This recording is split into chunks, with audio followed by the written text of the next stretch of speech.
hospital staff. We also have we invited pediatricians from the hospital, Dr. Wafa and Dr. What's her name?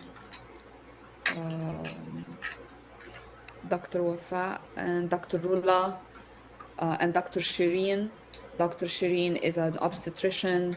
Dr. Wafa is the head of pediatric ward, and Dr. Rula is a nephrologist from Al Nasser Hospital. Unfortunately, we're waiting to hear from them. We have not heard anything yet. That is always very scary, very concerning, and we hope that they will join us. Actually, we hope our biggest hope is that we hear from them. If they can join us, that is a plus. But so we will let you know. In the meantime, we're waiting for the doctors and the engineer Shifa Hospital. With mixed feelings, we are embarking on this because part of us is very worried about the safety of the people who are working there. We want them to rebuild their hospital. We want to support them. We're also always scared that there is a target on any reconstruction in Gaza. But that should not be an excuse for us not to do anything. So we are hoping to be able to raise the funds quickly, send the funds quickly to Gaza. Started with whatever funds we have. We started with the first stage. They cleaned up the rubbles very, very quickly within days. And they have a proposal. Believe it or not, they actually had a bidding. They asked contractors to bid on the project, and there was three or four, five Nidal, five Yes, contractors. it was 5 Yeah, contractors. Yes. five contractor companies that have actually put bids on the project. The level of professionalism, the level of transparency, the level of collegiality the people in Gaza have is I admire greatly. So they just put the proposals and the engineer. Oh, here is engineer Nasser.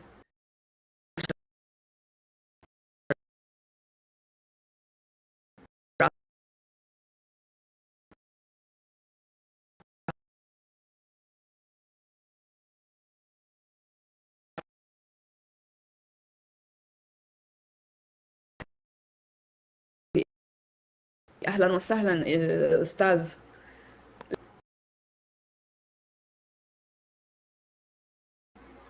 While we're trying to finish the audio, the doctors consulted with each other. They have people who are working on this project on the specifications of the ORs, on the specifications of the beds they need, on the equipment they need, the dimensions of the room they need. We are hoping that there will be the ability for the hospital to accommodate people with disability as well, with ramps and things like that.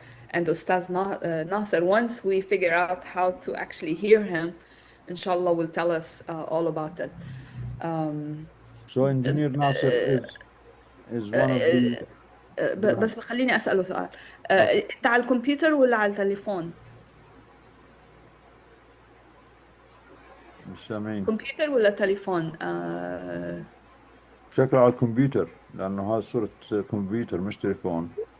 على الكمبيوتر، Yeah. فبدنا شو اسمه، بدنا جوين اوديو. ممكن يكون محطوط ميوت على الكمبيوتر أو شيء يعني ليكون محطوط على الكمبيوتر نفسه فيش فيه فويس.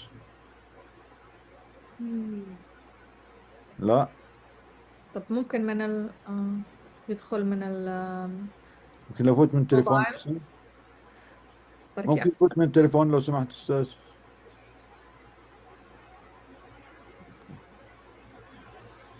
panelist I think دكتور أبو العز الله يخليك change your name عشان نضل نعرف مينك.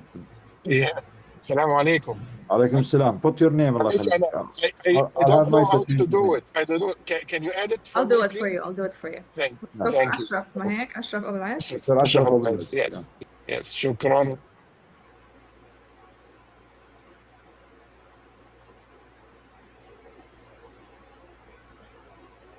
Actually, it made me worried about Nasser hospital people. None of them is reading the messages. Usually they read immediately.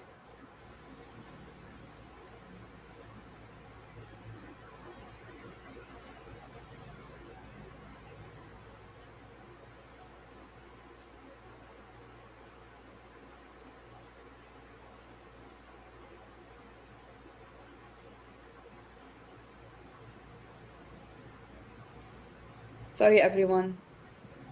Oh, Dr. Al-Farra, he read the message. هو عمرو.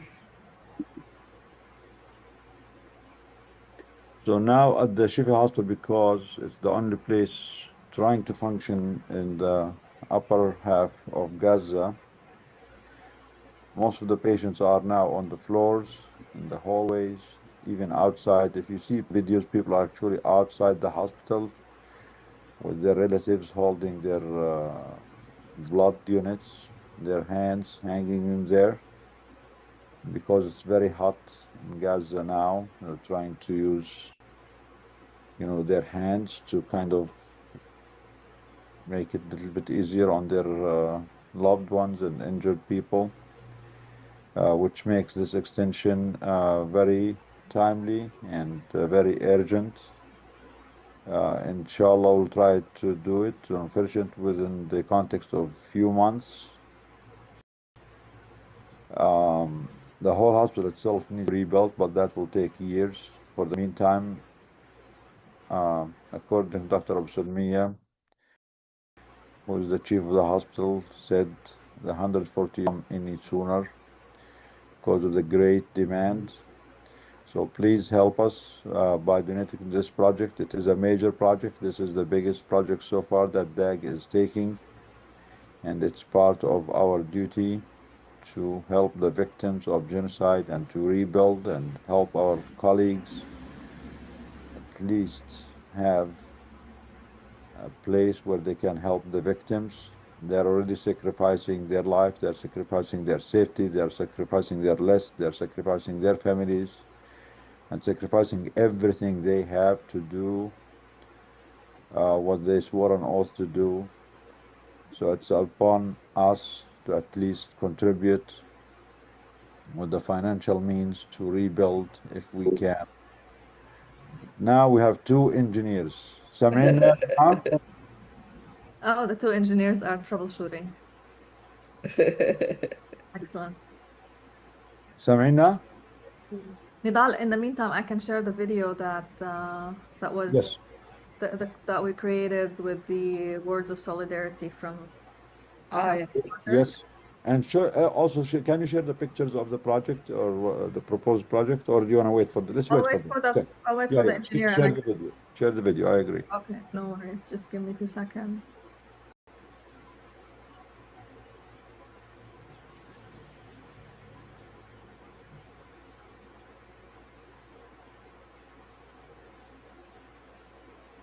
We still don't hear you, Mhandis Nasser.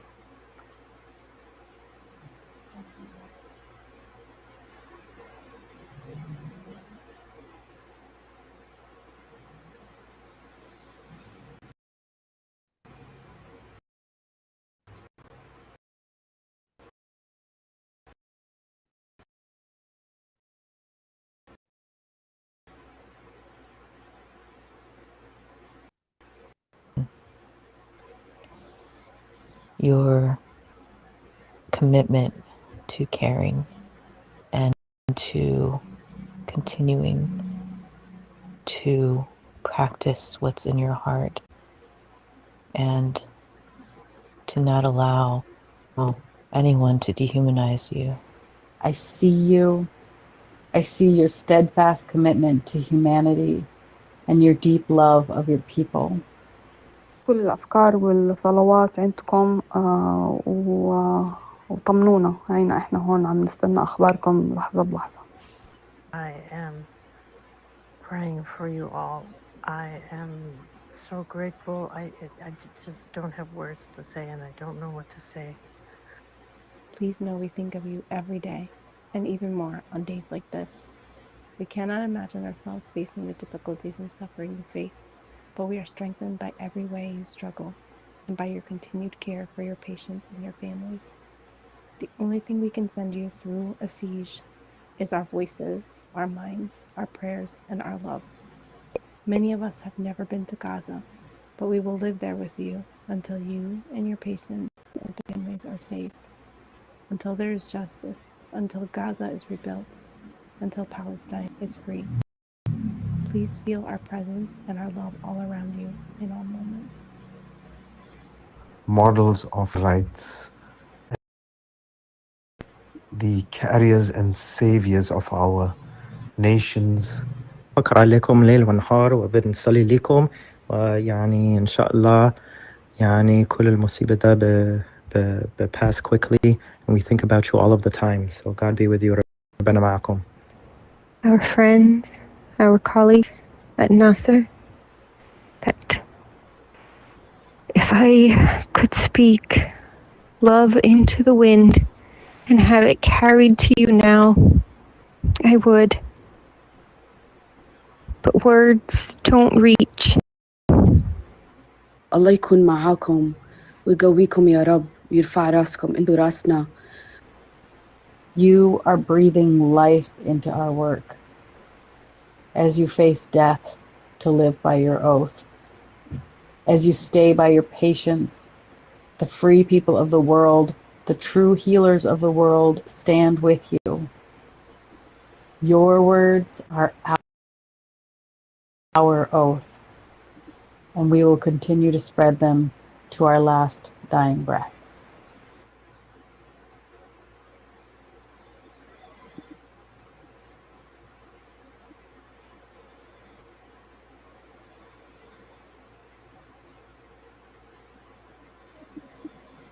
So this is from Al Nasser Hospital, and we know the Israeli tanks were very close to it the night before last, and they're still under threat. They were supposed to be with us now, 3 of them or 4 of them. None of them showing up, which is make us even worry more.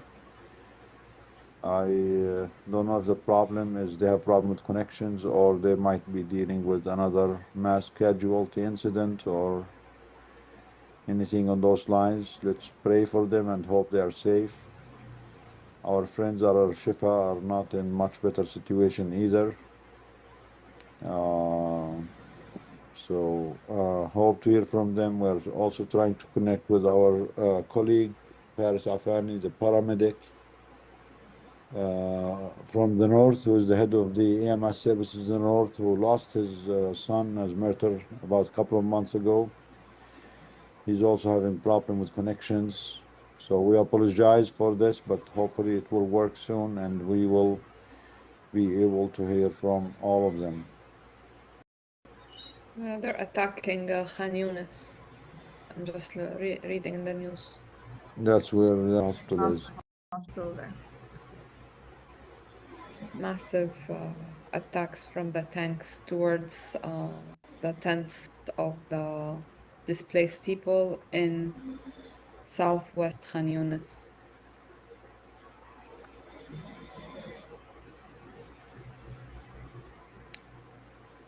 Oh well. مهندس ناصر كيفك سامعنا؟ سامعنا بس ما فيش صوت يا تقدر تحط على التليفون؟ فوت عن طريق التليفون يا نفس الرابط. نبعت له ميسل اللينك على لأنه بجوز صعب عليه يحطه. Do you have his WhatsApp, Nidal? Yes. To who, Karam? Maybe you can send him To who do the you want? link. أعطيه اللينك لنضال ميسل. Which link? اللينك تبعت البانلست عشان يبعت له اياه على الواتساب عشان يفوت من الواتساب على التليفون. Okay, I'll text you. Nidal has to send his own, or someone has to send his own. Otherwise, I can add him here as an attendee, and I can bring him up. قصدي انه على الواتساب يبعت له اللينك.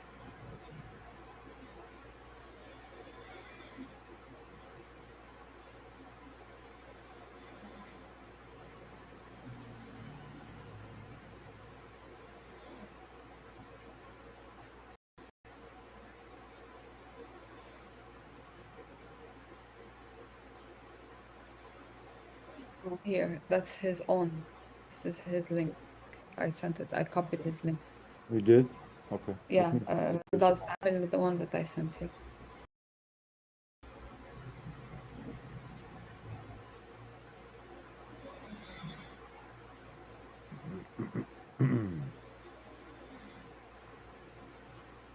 Sorry, guys, this is unusual. It just tells you how increasingly difficult it is becoming to connect with Gaza. Usually we're able to at least get الله يعطيك one or العافية. two. ممتاز. وأخيرا أخيرا سمعناك. مهندس ناصر. الله يعطيك العافية جميعا. معلش الله غلبناكم يعافيك. يعني احنا انتوا ما تعرفوا شو تغلبونا. بيحكوا غلبتك راحة. احنا تسلم، كلنا شكرا. هون خدامين اهل غزة وغلبتكم ومنيح انه سمعنا منك. في عنا حوالي 250 دكتور هلا في امريكا وفي اوروبا وكل مناطق العالم بيسمعوا إلك. بتقدر تحكي بالعربي، بتقدر تحكي بالانجليزي. اول شيء الحمد لله على سلامتكم. احنا كل يوم بنشوفكم نرتاح على الاقل انه الحمد لله انكم الله يحميكم، الله يفرج على اهل غزة. بدنا نحكي لأصدقائنا أو colleagues عن المشروع اللي هو رحمة بحاجة إله، وأنت أحد المهندسين اللي مسؤولين عن رسم الخطط لهذا المشروع. فتفضل أستاذ ناصر، احكي براحتك. بدك تحكي بالعربي احنا بنترجي برضه براحتك اللي بدك إياه. بنحكي بالعربي إن شاء الله حتى نفصل أفضل. حضرتكم بتترجم إن شاء الله. ولا يهمك، هي أنا ودكتورة كرامة ودكتورة ميسة بنترجم لك، ولا يهمك. واللي مش الله عاجبه يعطيك. اللي مش عاجبه يشرب بالبحر غزة. ها تمام تمام أيوه. تمام. الله يعطيكم العافية جميعا. طبعا احنا في مجمع الشفاء الطبي بنسعى جاهدين لاستعادة تقديم الخدمات الصحية في المجمع. طبعا ممتاز. خلينا نترجم واحدة واحدة. We are the engineering department at the Shifa Hospital, and our goal is to try to help keep the hospital functional to help our people and the ones who seek our help from the injured and the victims. تفضل. طبعا احنا في مجمع الشفاء الطبي عندنا المباني الرئيسية خرجت عن الخدمة خلال هذه الحرب. مباني تم يعني إخراجها عن الخدمة ولا تقدم أي يعني خدمات صحية. فالآن إحنا قاعدين بنرمم المباني اللي ممكن تأهيلها. So during this genocide, all the major buildings at the Al Shifa Hospital, which used to be, as we said, Al Shifa Hospital used to be Gaza. I mean, it was the biggest and the most comprehensive medical complex in Gaza, and it was the referral center.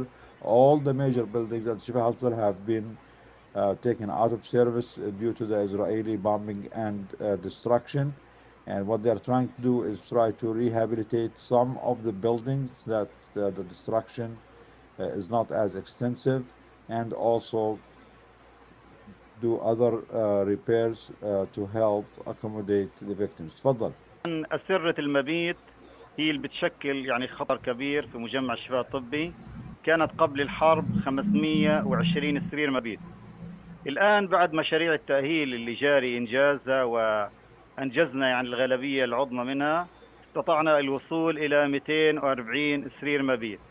يبقى عندي عجز حوالي 280 سرير مبيت. So before the war, Al Shifa Hospital used to have 540 beds. That was the capacity. After the war, the destruction was completely taken out of service, and for a while they did not have any single bed. But in the last few months, they have been trying rehabilitating some buildings. At this point, they have a capacity of 240 beds, and they still have a deficiency of about كم سرير هلا عندكم شغالين حكيت؟ 240. So they have 240 beds now, and the deficiency, or they need to, how many more beds do you need again لو سمحت؟ قديش بدكم؟ 520. 520 كان قبل الحرب. 520. Now 240. كم بدكم العجز؟ كم عندكم هلا؟ 280. So they still need an extra 280 beds. طبعا الحل المطروح يعني وهو مستشفى ميداني داخل حدود مجمع الشفاء الطبي. مستشفى ميداني حنيجي لتفاصيله يعني خلال هذا اللقاء. The most feasible solution that they have now is to start or build an emergency field hospital inside Al Shifa Hospital to give some immediate capacity while they have plans for rebuilding on the long term. تفضل. المستشفى الميداني حيوفر لي 140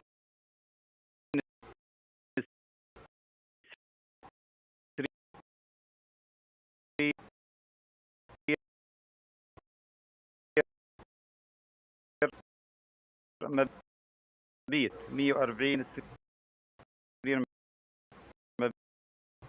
مبيت وغرفتي عملية.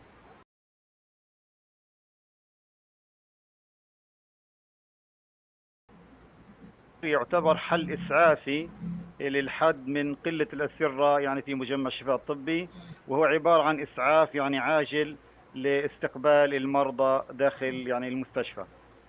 This is the field hospital is an urgent or an emergency solution to provide some immediate capacity, and that is the only feasible solution to provide kind of an immediate help and relief now.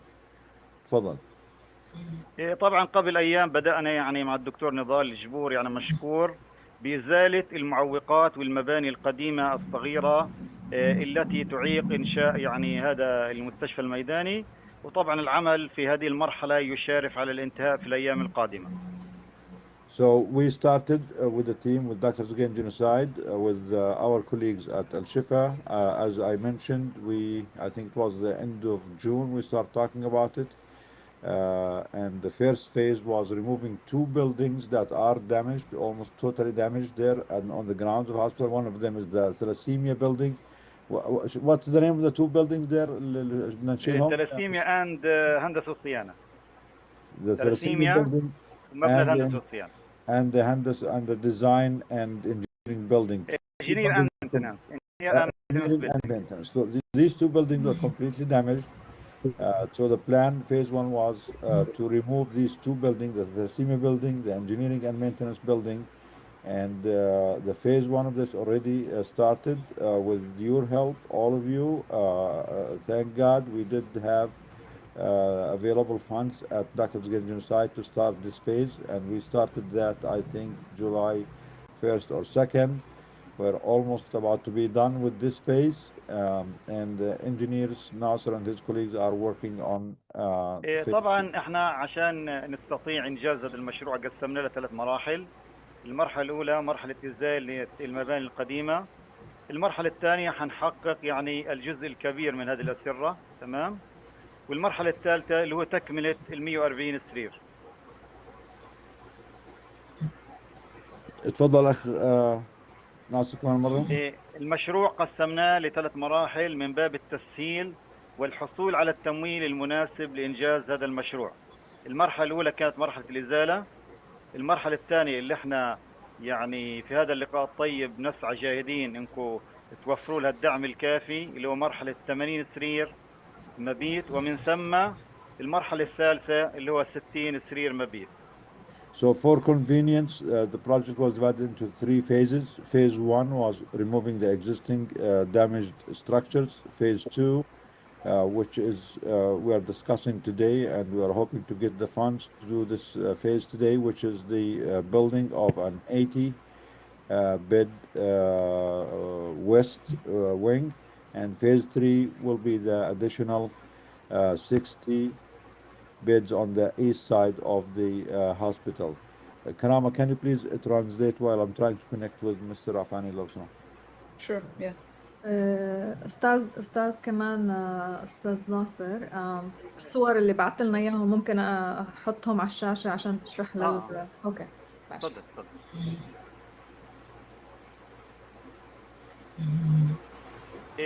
طبعا هذا المستشفى الميداني كما تشاهدون عبارة عن 14 خيمة مبيت اللي واضحة باللون الأزرق. تمام. وهذه الخيام اللي باللون السكني والأصفر تخدم الموظفين العاملين في المكان. تمام. والخيمة البيضاء مع الخيمة الزرقاء هذه غرفة العمليات والإفاقة. Operation room and recovery room. All right. Pointing to the picture, there are 14 blue tents. These blue tents will be housing the hospital beds, the regular hospital beds. The gray and yellow tents will be areas where the employees gather to do their work. The white tents are the operation rooms. And the بالإضافة إلى وجود له حمامات تخدم المرضى والطاقم الطبي العامل في هذا المستشفى. Plus restrooms that will serve the patients as well as the employees in the hospital. طبعا كما تلاحظون يعني المستشفى مقام على 4 دونمات ونصف في الناحية الجنوبية الغربية من مجمع الشفاء الطبي.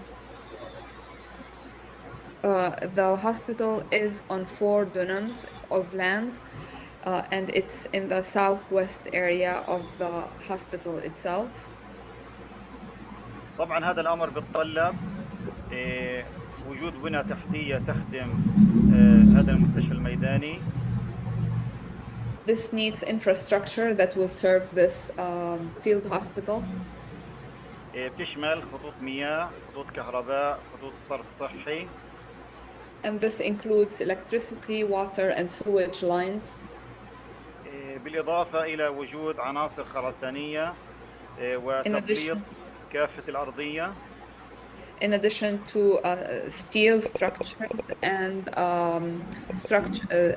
putting tile on the floors.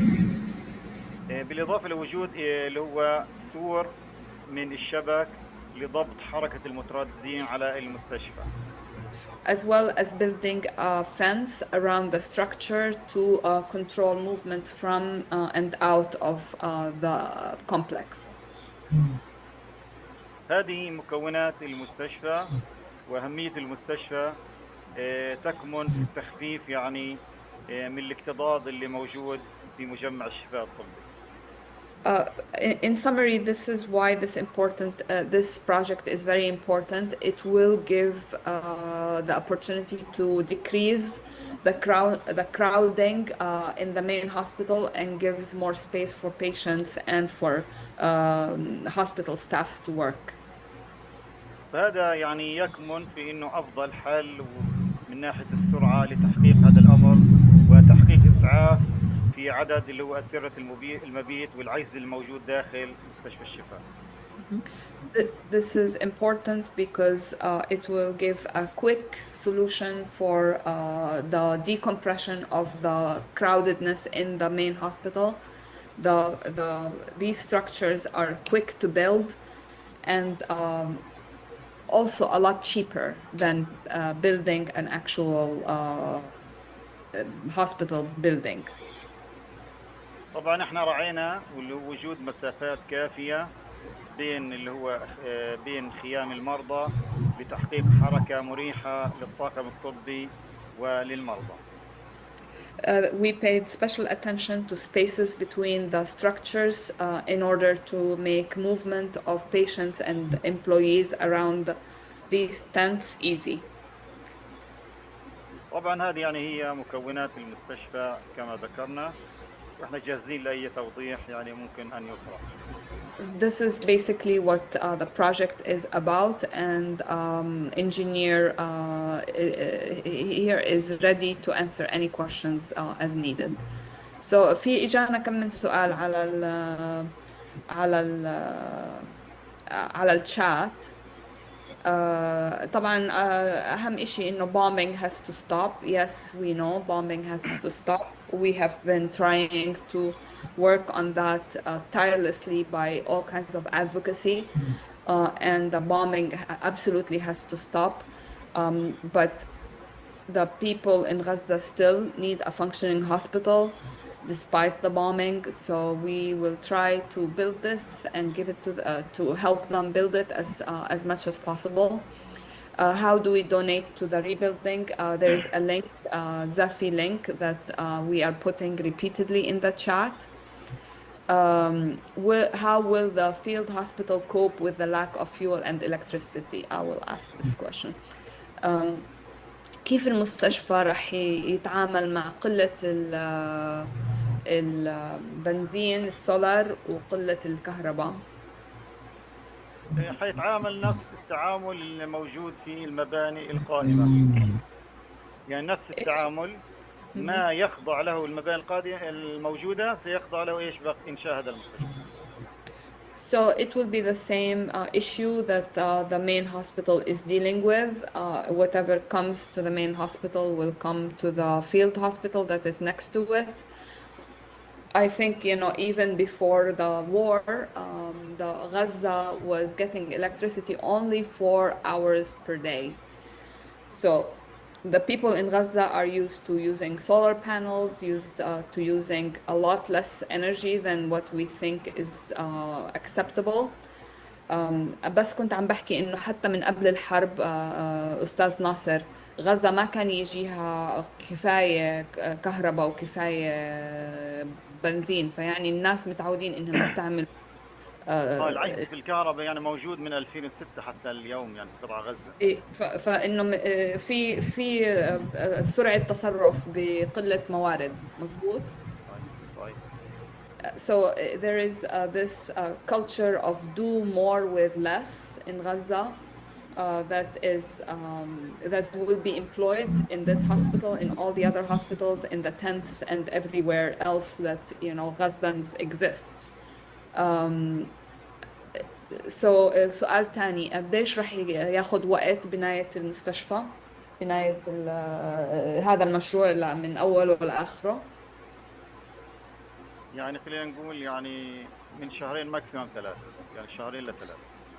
2 to 3 months maximum. That's how what it will take.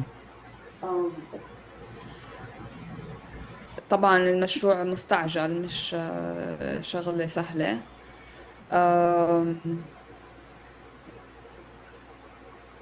If you have any other questions, please do. أنا عندي سؤال أستاذ ناصر. المعدات من وين رح تيجي؟ من وين رح نشتريها؟ المعدات طبعا احنا يعني مرة قديمة تجاري الآن إصلاحها، يعني احنا فاتحين ورشة داخل المجمع في أسرة قديمة فقاعدين بنصلح فيها، فبالتالي هذه الأسرة القديمة اللي بنصلح فيها هي اللي بنستخدمها. طبعا أجهزة المبيت هي أجهزة يعني نوعا ما يعني خلينا نقول يعني ليست أجهزة كبيرة، هي أجهزة بسيطة ممكن توفيرها يعني من أي مكان أو نقلها من مستشفى آخر يعني داخل قطاع غزة. Okay, so I asked about how are we going to be able to get the hospital beds and the medical equipment. Engineer Nasser answered that there are damaged beds that they have salvaged, and they have a workshop right now where they are fixing the damaged beds to make them usable again. And in order because this is field hospital mainly for زي كأنه قسم أطفال أو قسم نسائية أو قسم باطني، صح أستاذ ناصر؟ أقسام الجراحة والباطنة، أقسام المبيت التنويم بتستعمل أقل عدد ممكن من الأجهزة، أجهزة بسيطة، Yes. أجهزة بسيطة. So because this is a word like level, not an acute word, the equipments that are planned for this project will be simple equipments like IV lines, monitors. راح يكون في monitors, some نعم صحيح. monitors, but not ICU level monitors. طبعا في مثل هيك ظروف بنستخدمش احنا الستاندرد، بنستخدم المينيمم. ايش بنقدر نوفر الحد الادنى للتشغيل، للاستمرار في التشغيل. Yes. So in situations where things are so difficult to obtain, the staff in Al Shifa is using the minimum thing required just to keep the hospital operating and to keep people alive and getting the treatment they need. So use less for more. That's the name of the game right now. في سؤال تاني إنه how will كيف راح تدخل how will the reconstruction materials reach الشفا؟ كيف راح تدخل معدات البناء على هي غزة؟ مواد البناء اللي احنا بنستخدمها في الترميم هي مواد يعني موجودة في السوق المحلي، اسعارها مرتفعة جدا، لكن لا يوجد اي بديل اخر. They will use whatever is available in the market. There is some material that is left. The price الخيام راح يكونوا زي خيام. ايش المادة اللي تستعملوها للخيام؟ خشب ونايلون؟ لا، خيام عادية، خيام عادية يعني. خيام. اوكي. يعني اقرب للمواد البلاستيكية المقاومة Okay. للحرارة.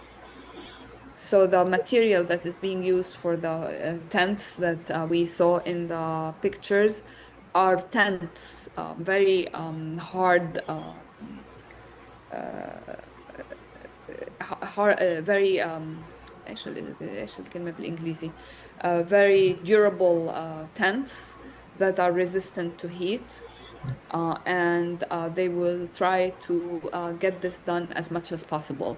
والبلاط راح يكون على خشب ولا على سمنت؟ بلاط انترلوك، بلاط انترلوك اللي هو زي الموجود في الشوارع. Okay. The tile that they will use is interlock tile that is very easy to build, so it's not something that needs concrete or it's very simple. It's just like you put it together, and you make a floor that is durable but not as good as having an actual real hospital. But that's what we can do with a field hospital. That's why the cost is not very high. I think once we looked into the cost of having an actual hospital, and it was $12 million to build a small size actual hospital. So building this project with this is a very small amount if you think about it, is a no-brainer. It's just something that we have to do. Yeah, actually, just to highlight this, we did have a study with a professional company, U.S. company, about establishing a standalone field hospital of 150 beds. And the estimated cost of that hospital came at about $12.4 million, which makes this project that our people in Gaza are trying to do on their own, out of whatever material, anything they can get from the market, despite all the high prices and despite all the scarcity. I think the estimated cost of this project is about 740 or 30,000, give and take. Again, it all depends. Each project we're putting a bidding for local contractors to do each phase of the project. And as we mentioned, the first phase we had 5 contractors did their bidding, and actually we were able to get a decent price, and they are already working. Inshallah, they will finish the work in the next week or two. The bidding for the second phase is underway. And we know that the people of Gaza are very resilient. They have been through this, and they're trying all what they can to manage and build this more kind of like an more overflow extension to the hospital. It's not gonna be for the most acute and the most, sophisticated things, but even that will give a lot of help to the hospital, will give them at least a place to put the less acute cases while they can deal and use their existing beds, the 240 beds that they have now, for the more acute and the more sophisticated cases. The good thing about this project, it's all being done by Gazan people. It's done by Gazan. It is for Gazan. They are doing it from A to Z. There is no outside, help or contractors.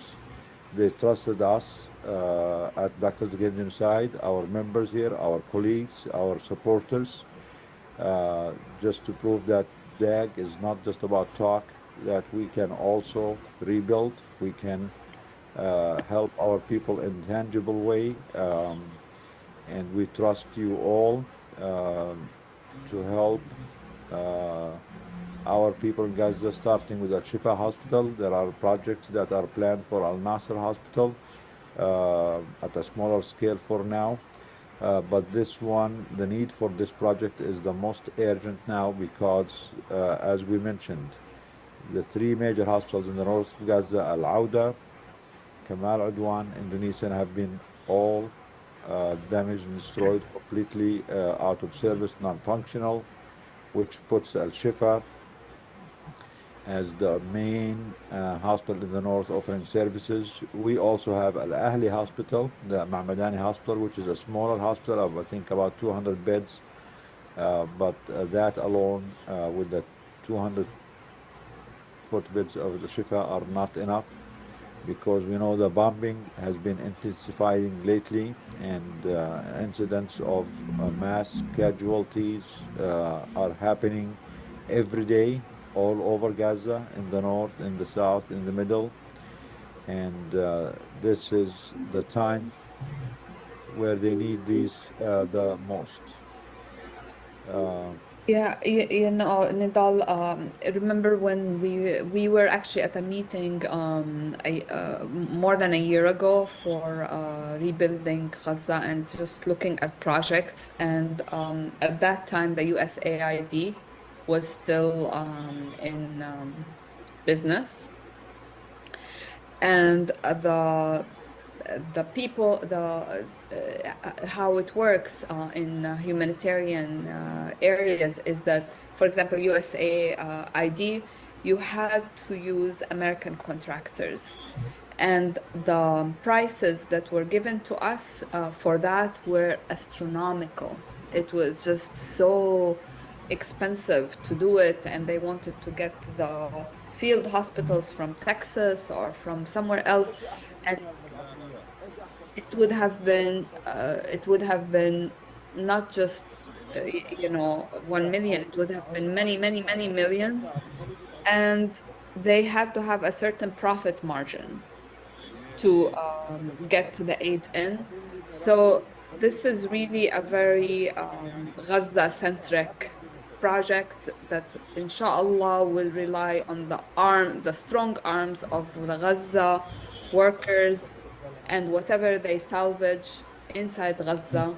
And they have done it before, and inshallah, they will do it again. And you know, all the talk about that Gaza is impossible to rebuild is just a way for people to give up on hope. And we need to resist that, and we need to continue to build, build, build, and not allow despair to affect us even in the darkest of moments, which is what's happening right now. Someone is here, Al-Ghawi. I think maybe this is one of the doctors from Nasser Hospital. Dr. Al-Ghawi. الغاوي دكتور الغاوي. سمعتنا أو سمعنا؟ Yes, I can hear you very well. Can you tell us who you are, please? My name is Abdul Kareem As-Salqawi. Salqawi, yes. Yes, Abdul Kareem. Can you put your camera on? Is on. It's on. So Dr. Abdul Karim is an orthopedic resident. I'm an Hospital, orthopedic Nasser Hospital. resident at Nasser Hospital. I'm at my shift right now. I'm at the ER right now. It is calm, little bit.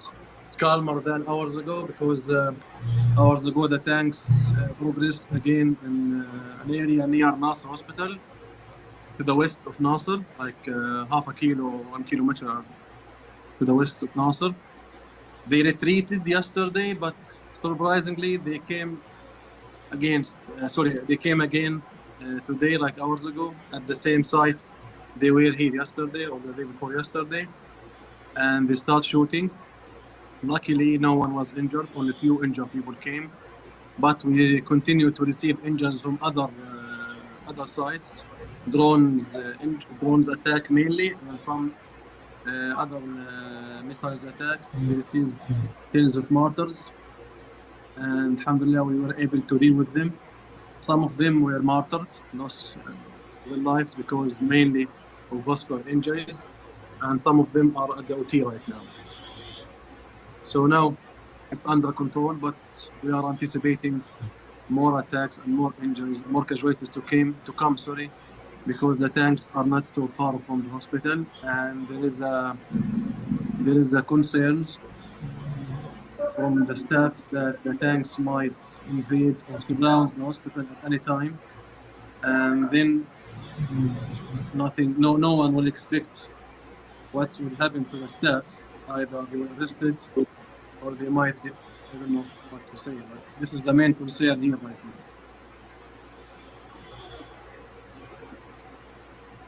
الله يحميكم. Yeah, Rab. Sorry, this is so yeah, we are starting to everyone like backpack, and it's ready on the office. Whenever something happens, when we feel the tanks are close, we might like hold our backpack and then leave. I don't know where to leave because Nasser, is at the middle of events, the middle of the evacuation orders. So I don't know what to do exactly in such positions. But inshallah, they will not advance in Syria and their side because they're not so.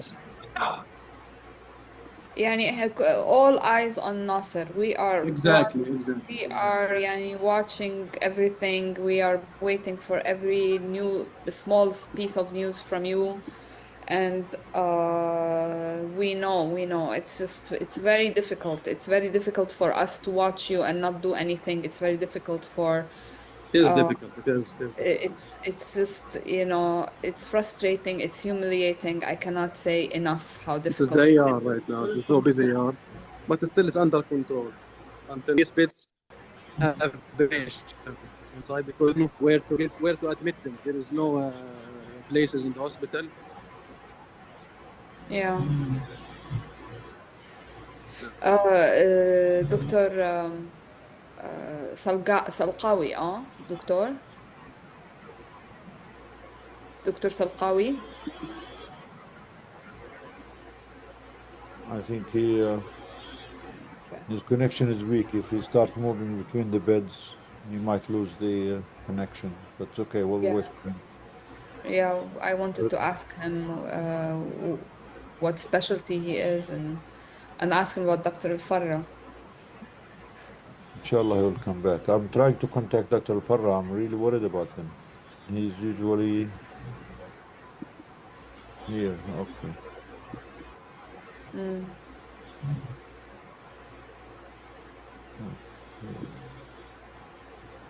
Any ideas about the field hospital, the extension to the hospital? Any reflections while we're waiting for all other guests, guys? Please, what do you think of the project?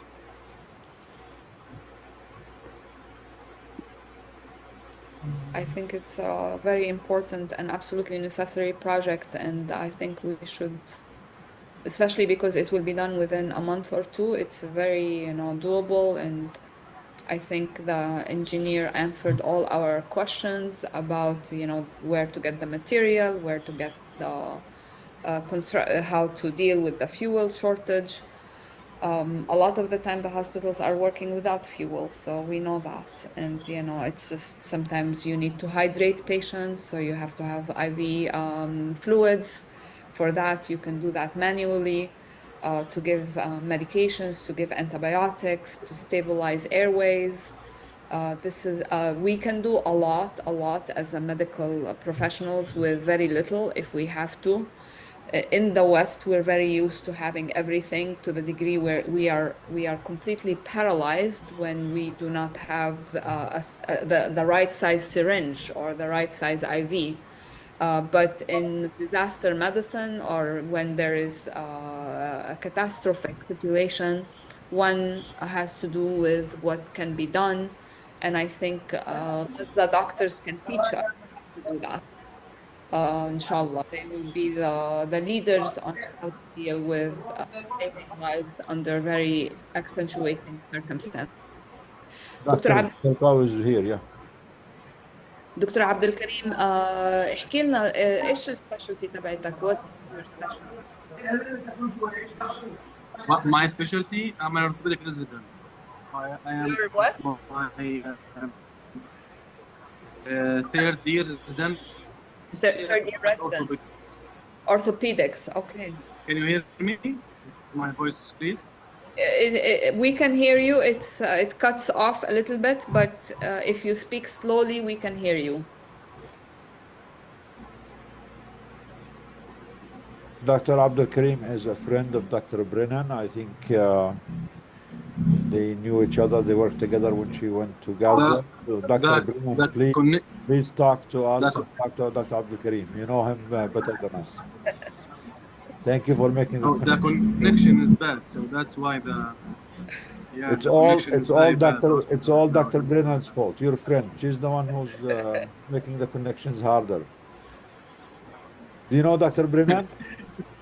I know. I have known Brennan since he was here in the MSF mission at Al-Aqsa Hospital, because before Nasser I was at Al-Aqsa Hospital, and recently I continued my residency at Nasser Hospital, and she was a very helpful person in Al-Aqsa, and she tried to help at MSF too.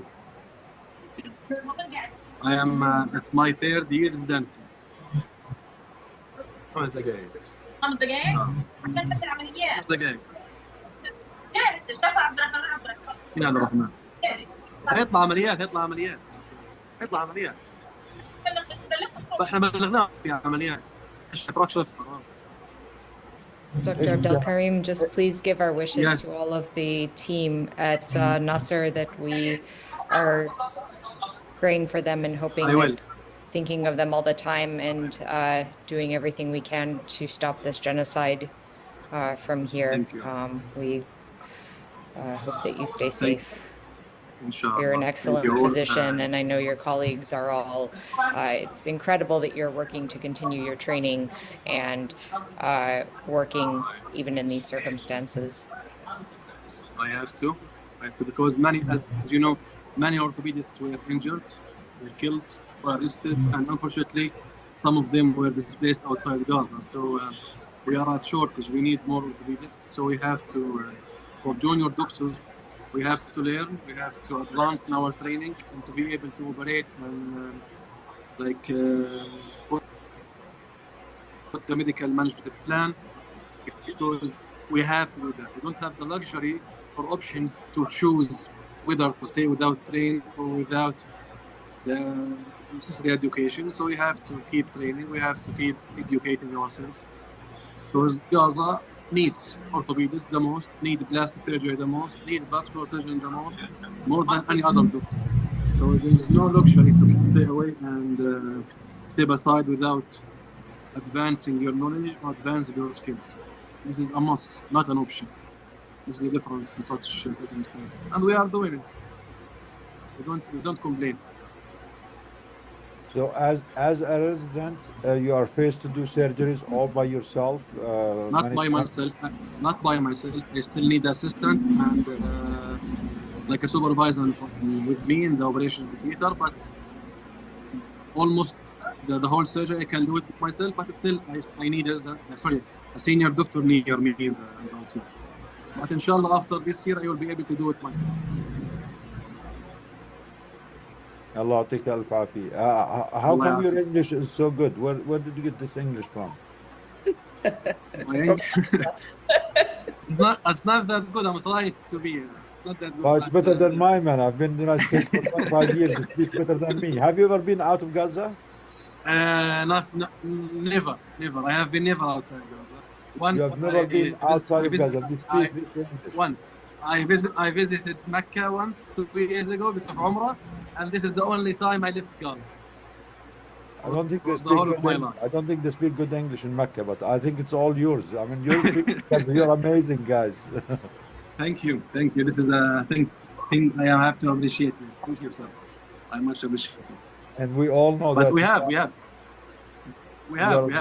you have to. Here, inshallah, we are. Wallahi, we are trying to do our best for the patients. And honestly, if we stay at home, no one will complain. Complain us and tell something to us like something bad. You are not doing your job, or etc.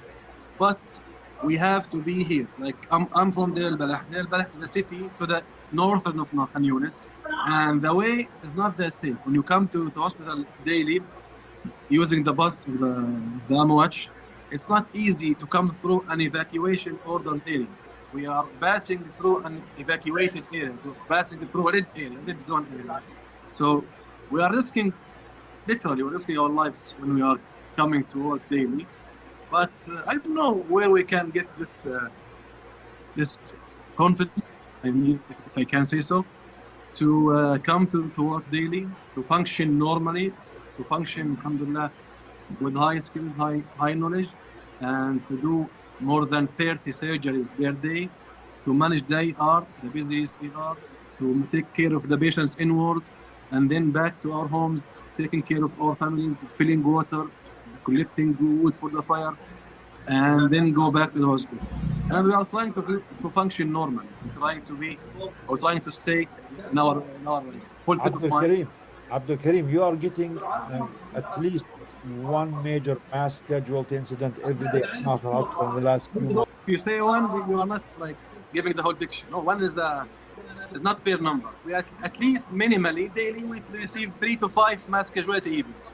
This is the average day. We receive Every 3 day to you 5 get mass casualty. Yes, you can hear the explosions. It's near the hospital. We receive 3 to 5 mass casualty events per day. This is the normal rate at Nasser. And how many injured people in each, on average? In each mass casualty, they are like we receive more than 30 to 50 patients at once. Dr. Ahmed Farah is here. Alhamdulillah, finally. Yay! Alhamdulillah, we were so worried. Let's finish with Abdul Karim until the Yes, and then is getting ready. So you get 3 to 5 mass casualty incidents every day. Exactly. Yes. That's just at Al Nasser Hospital, and each one you're talking about 50. Yes. Mostly they are at the morning shift because unfortunately most of them come from the GHF distribution centers, the 8 distribution centers. If you hear about that, they are not distribution centers. Literally, they are death traps for people. So most of the people who came from these sites. Mostly injured by gunshot injuries, lost a limb, gunshot in the head, gunshot in the chest. So mostly in the morning shift, we receive the most casualties. Then throughout the day, we receive less casualties. But these lunatics, please not choose to give us the hard time after the midnight.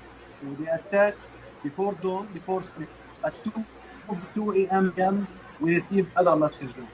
So I don't know whether it is deliberately they choosing this time or not to attack. Now it's a better sequence. Notice we have at least one massive event at this time of the night, after 2 or 3 a.m. So every day, every morning, you start with them major. Can you hear me? We hear you now. Hello?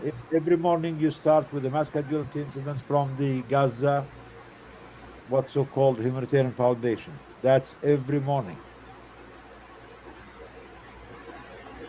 Do you hear us, Abdul Karim? I don't. We can go back. We can go back to. I think. Oh, I'm so sorry. I'm so sorry. Oh, you don't need to be sorry. It's okay. It's not your fault. No, Yeah. we have time. So every morning you receive a mass casualty incident from what's called Gaza Humanitarian Foundation. And how far is that from the Exactly. hospital? How far Yeah, is that from yeah, the hospital? And yeah. how many victims you get every day? It is we at least two distribution centers to the south of the hospital, like 1 kilometer, or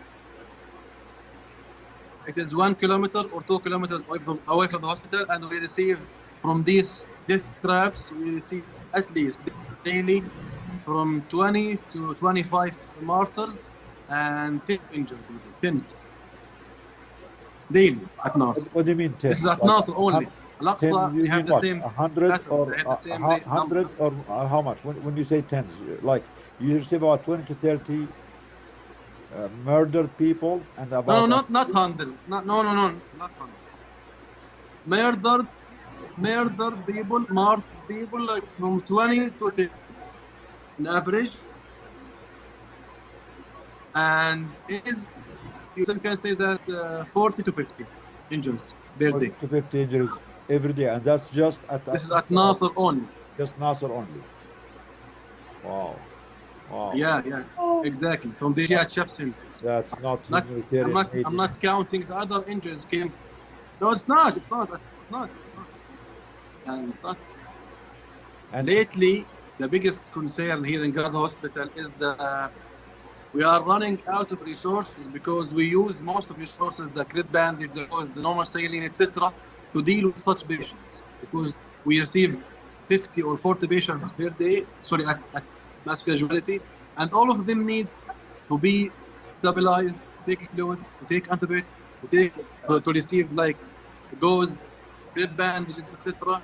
So every day we have these injuries. So imagine our resources will, after all, eventually our resources will run out, and you have the blockade since 4 months. So you can imagine the picture in the hospital right now. There is no much resource. Yeah. It's a miracle that you are even still open and accepting patients and seeing patients and taking care of the people who It is. truly a miracle. Every time we listen to you all, we are blown away. In our hospitals, if two doctors are missing work, we will shut down. We will just like scramble. We don't know what to do. People will get angry at each other. There will be complaints and all that. You are Imagine. so spoiled. We are very spoiled. Absolutely. Yeah, you are so spoiled. You have to man up and be more. Thank you. We have to man up. Yes. You don't know. We have to man up. Say that.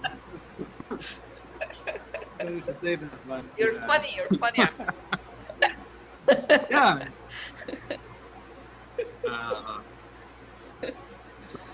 That's what privilege does. It corrupts people. Abdul Karim, how much do you need to travel from work to home? I have to go because we have games. Okay. يعطيك العافية. Thank you, Abdul Karim. Thank you. Stay safe. Allah. I wish يعطيك العافية. شكرا. Hopefully we see you next time, inshallah. إن شاء الله. السلام عليكم. وعليكم السلام. سلم على الدكتور برنر الله يخليك. We have Dr. Al-Farra here. Dr. Al-Farra, you hear us?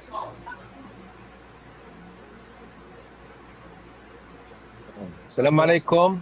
وعليكم السلام أهلا وسهلا. We've been waiting for you. الحمد لله إنك you made it.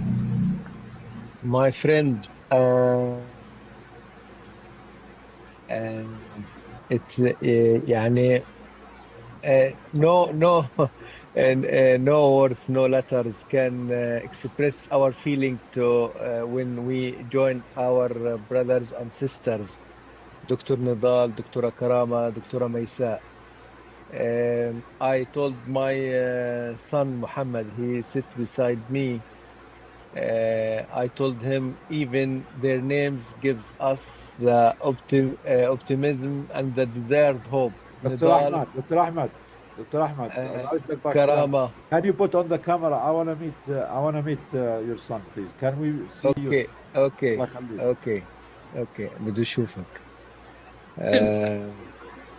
هلو. مرحبا. you should talk. مرحبا احكي بقول لك مرحبا. مرحبا. Hello. Hi, how are you? هلا يا هلا. I'm good, thanks. كيف حالك؟ الحمد لله الله يرضى عليك يا رب. تعرف المثل اللي بيحكي هذا الشبل من ذاك الأسد؟ صحيح. الله احنا فخورين الله فيك يعطيكم العافية. وبأبوك. تفضل.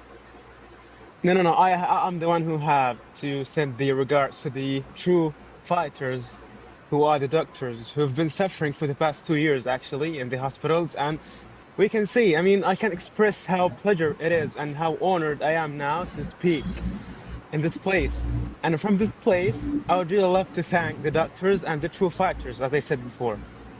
Uh, I mean, we can see the suffering every day. We can see that the doctors are still doing what they can do to serve their people and to serve the patients in the hospitals. And even though we can see the lack of the medical supplies, we can see I mean, I'm not a doctor actually. I'm still a computer engineering, but I'm still seeing and I'm able to see the suffering of the people. I was so many times before in the hospital and I saw the people suffering. I saw how hard it is to go to the hospital. I saw how hard it is to get the formulas, the diapers. I stood with my father for like 4 or 5 months. I saw the challenges, the real challenges actually. Um, and I also made a lot of videos about Nasser Hospital asking, or I tried to do my best actually. I made a lot of videos for the world to show up the picture Nasser Medical Complex. I have been so many times with George Galloway on his show. I spoke up about Palestine, about how hard it is in Nasser Medical Complex because when it comes to Nasser Hospital, it's the only and the main hospital now in Khan Yunis and in the south, actually, in Khan Yunis and Rafah, you know? So we can still hear. I made a lot of videos about Nasser Hospital and I waited for the world to give Nasser Hospital anything, formulas. We made the fundraising to get any formulas, any diapers, any gauze or alcohol, or I mean the cannulas. You can even find the cannulas. Are you for real now? Like the cannulas, it's the essentials. It's the basics, you know, the blue ones and the yellow ones. It's not available there in the hospital. So we can still hear the silence, which is so loud. Actually, we can still hear the world silence. And what I can tell, it's just everybody is suffering here, and we wish to have the very fast, and even it's been 2 years, but we really wish and pray to God that this will come to an end as soon as possible, because we can see now that the suffering is just taking over and the people are dying every day. Wow. واو. Wow. Wow. شو بده يحكي What's الواحد؟ wrong? I mean, what do they call it? I mean, you are a talent on your own. And we thought we'd Yeah. just say Thank hello. you. It's appreciated. It's appreciated. Thank you. I haven't even prepared my script. My Again, father I just came don't to know me and how. he said, "Okay, you have to speak now. You have to speak today. You have to sit and speak." So I said, "Okay, why not?"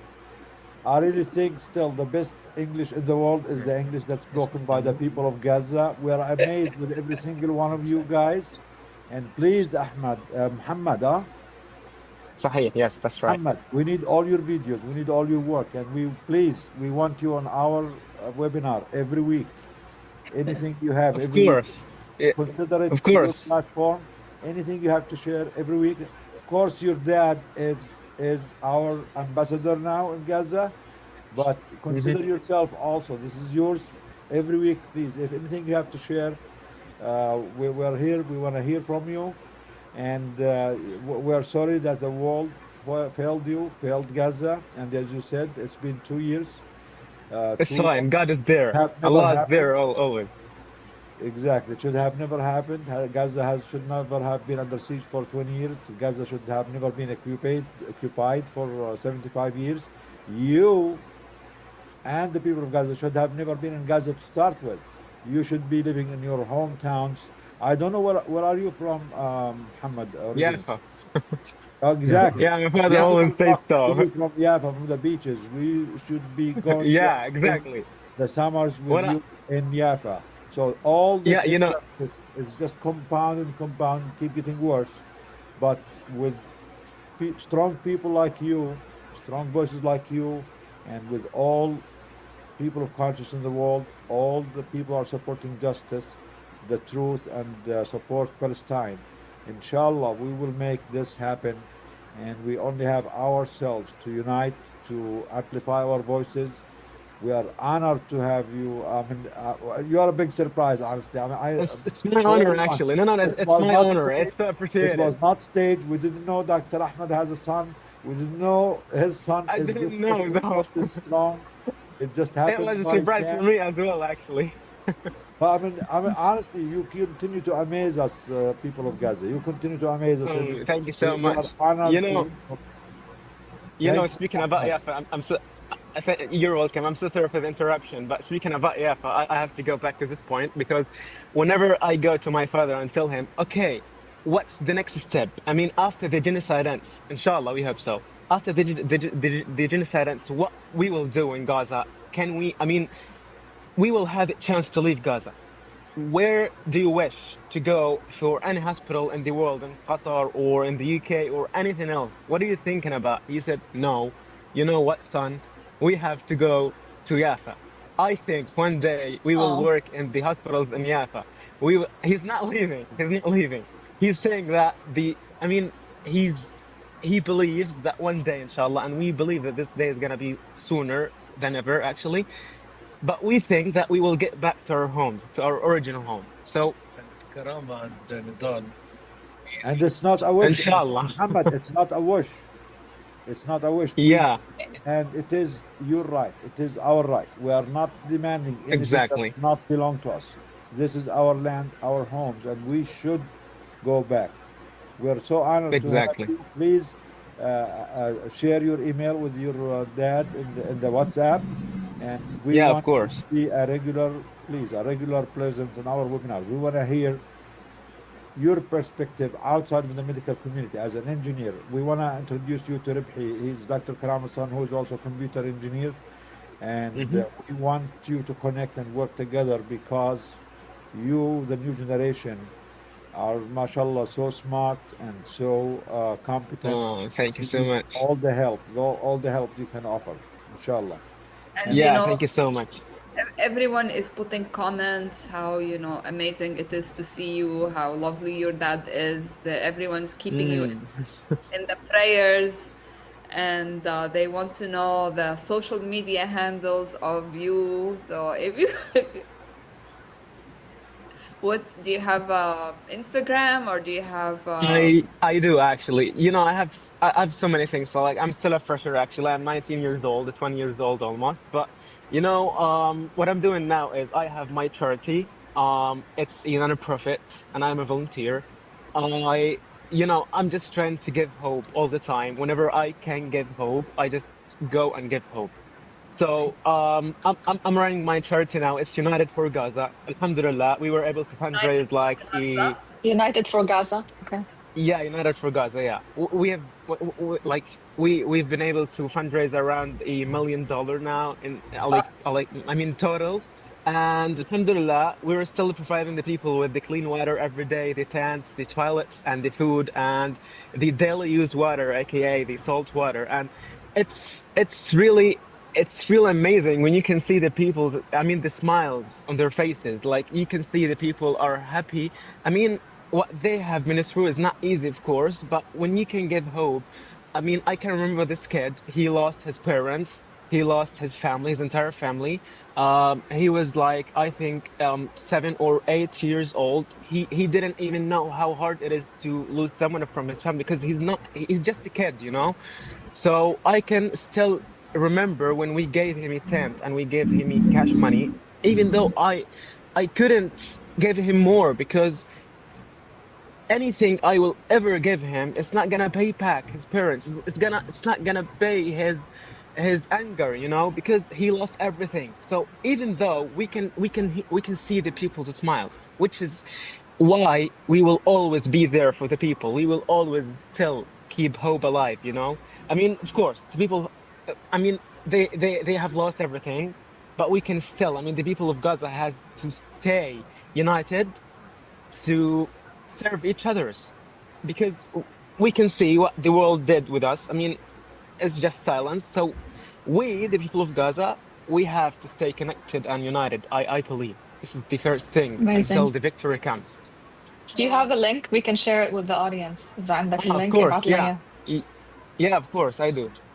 And your Instagram handle and Hack, your father's. hack, Everybody hack, wants to follow you guys. Yeah. hack your dad's account Okay. and share all the links, and I'll share it with the group, please. Yeah. Okay. Okay. Yeah. Okay. Thank you so much. That's appreciated. Thank you so much. شرفنا يا محمد. واو واو. إنه شرف والله. Amazing. You are the most pleasant surprise of the day. Thank you. والله دكتور أحمد مخبي. Why are you hiding him from us, دكتور أحمد? بقول لك ليش اسأل السؤال اسأل. دكتور نضال، ليش مخبي عنا هذا محمد من الأول؟ من شهرين ثلاث نحكي معك. الله يخليك، الله يسامحك. والله يا اخو هذا شكله سرق الاضواء مني وشكله ولا ولا حاجة. العين بتعلق على الحاجب. So Dr. Farra is saying that his son stole the spotlight from him. So what is he gonna do now? الله يسعدك يا رب. My friends, let me put you on the updating of Nasser Medical Complex since last Sunday. First, I would like to express my heart feeling about your support and sympathy, especially at Thursday night when the messages sent for us from Karama and Maysa and Dr. Nidal colleagues. Wallahi, I swear to God, that messages we sent for the all staff in Nasser Medical Complex, and even we share it in the WhatsApp group. It has a lot of effect on their tolerance, on their work. I appreciate. Again, we are feeling like a battery who feel that it was evacuated on Sunday evening, and Sunday evening we got the energy again and start again. First, I start from the situation in the hospital. We still suffering about the fuel system, but they allow for a little amount to get inside. We asked the WHO and we asked a lot of medias that we want to manage this problem. It's unbelievable. Since 2 years ago, every day we are facing the same problem. 3-4 days, the fuel is minimized, the amount is minimized. We will turn off the some spots here, some theater there in the reception room. The staff is exhausted. They are feeling very hot.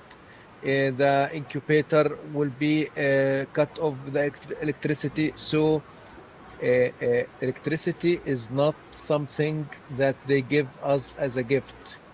They are occupying our country. They are closing our borders. They have to support this spot of area by electricity. This is not a gift or something to give it as a donation. No. If you are occupying an area, you have to supply this area by electricity. Before the war, Gaza hospitals were completely supported by electricity from the energy station Nusayrat. It was supplemented by fuel. Fuel was bought from Qatar government, and it was giving the electricity. There is 2 lines coming from inside Israel and coming for Gaza. All the 3 lines are now have been cutted. So I think again, that we need a special or a line for electricity for the hospital, because unbelievable, every 2 to 3 days to talk about the electricity. This is our demand. We have to share it, to talk about it. It is applicable, and the electricity is paid from the Palestinian. Dr. Ahmed, Yes. can I interrupt you? I need Muhammad's help. We have a couple of friends, paramedics from the north, trying to connect, and they're not able to connect. If you can Yes. have him, just share his WhatsApp. I need him to try to help them connect with us. So they have been trying for half an hour. So I know Muhammad, it seems he has the talent and the skill to be able to help him. Thank you. Okay, okay. Second thing, again about the milk. Nothing changed about the milk in Nasser Medical Complex. Still complaining of lack of milk. Outside the hospital, no milk available. Just inside the hospital, some bottles from here or there, but inside the hospital, outside the hospital, there is no milk at all. We have premature babies outside that they ask for any can of milk, any quantity of milk. They give their babies soup of lentils, شوربة عدس. They make it mixed and try to make it like something to be in the bottle and give it for their babies. This is unbelievable to be.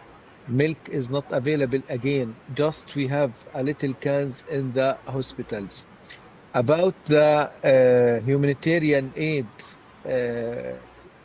I asked a lot of peoples who are going there, and they told me, Dr. Ahmed, they have something belongs to programmed camera. This camera is looked to the face and recognize you. If Nidal is they are feeling some problem about him, the camera is give an order or message. This face is recognized for us, and they are unfortunately doing targeting for him. This is approved nowadays, but they deny. So it is one of the most serious places in Gaza nowadays is that areas. Again, they are around the hospital, near 200 meter, 250 meter away from the hospital. But we stay in the hospital. We will not leave the hospital, because this is the only castle in the south that it is available. If we lost Nasser Medical Complex, we lose our roots in these lands, because they are looking seriously nowadays. What I can see from the politics and what they hide in, that they are looking seriously to make a separation area in Rafah and to evacuate the people by groups and put them in that group and to evacuate them outside Gaza. That's I think they are talking about ceasefire, about agreement, but something under the table is cooked, and in the indoors are cooked silently. And I think that the American government knows everything about that, but they try to sharing some talking on the media that the agreement is near, and it will be as soon as possible. But I am sure that I'm talking for that webinar, that that's what they are thinking and doing for it. They try, but we have ayat al-Quran, يمكرون يمكرون يمكر الله والله خير الماكرين. Our God is the only decider about that, what's happening in this area and in the world in general. My friends again about the medical supplies. We asked Rahma حول العالم. They send for us central line. We have lack of central line for babies. They send for us 3 pieces. We have also lack of special formula. They send for us nearly 25 pieces. But again, this is something like one drop in one sea for the demand and the actual demand of the hospitals. Meningitis is going Gaza for Dr. Karama. Dr. Karama, we recognize the cause of that meningitis. We have nearly 80% of it, it was viral, enterovirus, Coxsackie, and Eco virus, and nearly 20% they are belongs to strep pneumonia.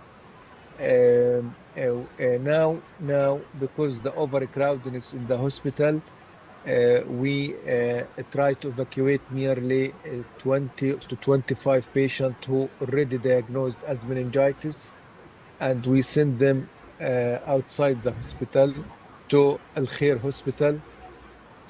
This is not belong to Minister of Health, but we asked them friendly.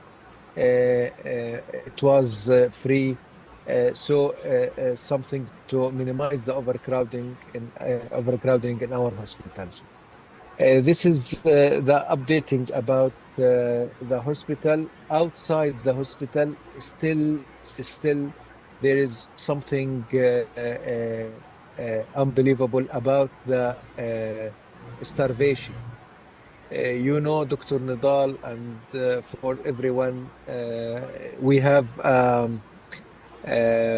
some famous food that we called it maqluba in West Bank and Gaza. On last Friday, I told my wife that we have to eat on Friday that food. Of course, meat and chicken is not available. We do something, we called it false maqluba. What meaning false or fake maqluba or wrong maqluba? Without meat, without chicken, just do put rice and put some aubergine and some tomato and some potato and some onion if it was available. Yes, my wife sitting behind me and told me it was very expensive and we will not repeat it again. So we bought near 1 kilo aubergine and 1 kilo tomato and 1 kilo cucumber, and there was no again no onion. We also bought 2 kilo of rice. We did the maqluba, the false maqluba. It cost 400 shekel. 400 shekel equal nearly $120. $120 for one meal for a family. You can imagine just for one time a week to eat, and it's fake. It's not true. It is not the true. This is an example for what's happening in Gaza nowadays. I swear to God, we cooked on the إيش معنى خشب in the wood. We make a fire and make a fire on the wood, and we put unfortunately my wife put it the aubergine in the down of the الحلة. ايش معنى الحلة؟ الحلة can of cooking. Okay, they put the aubergine downstairs and it was burned and spoiled. We were crying and about feeling very sad that the aubergine was damaged because of fire. Sorry for this example, but this is really, really, if you see the centers for sharing food, you will see some pictures. You will feel very sad about it. Thank you. Sorry for being late. Muhammad Dr. Nidal asking for something about WhatsApp. Dr. Nidal, Muhammad is here. Yeah. محمد افتح كيفك؟ السبيكر. افتح السبيكر خلاص الغي بقول لك كيف. Muhammad, we need your help, your skills with computers. We have our friends, the EMS paramedics from the north. They have been trying to connect. We send them the link many times. So our friends, colleagues from North Gaza, the paramedics, EMS services, the chief, Faris Afan, Mr. Faris Afan, we sent them the link many times. They're not able to get in. The link gives them, they need IDs or something like that. So I don't know if you can put your WhatsApp. I want to connect you with them, please, and add you to their course. group. And if you can help them join, please. Can you just put your number in your dad's WhatsApp, and I'll connect Yeah, you. of course. Allah Yes, of يخليك. course. I can share my Instagram or WhatsApp. Yeah, whatever. Yeah, it's fine. We're all seniors here, and our computer skills are not great. That's why you're a gift from God to us. Please help us. Yeah, it's a pleasure. I'm gonna be so happy if I can help by Allah anything, of يخليك. Just course. add your WhatsApp to your dad's number, and I'm gonna connect you with Abu Hamza.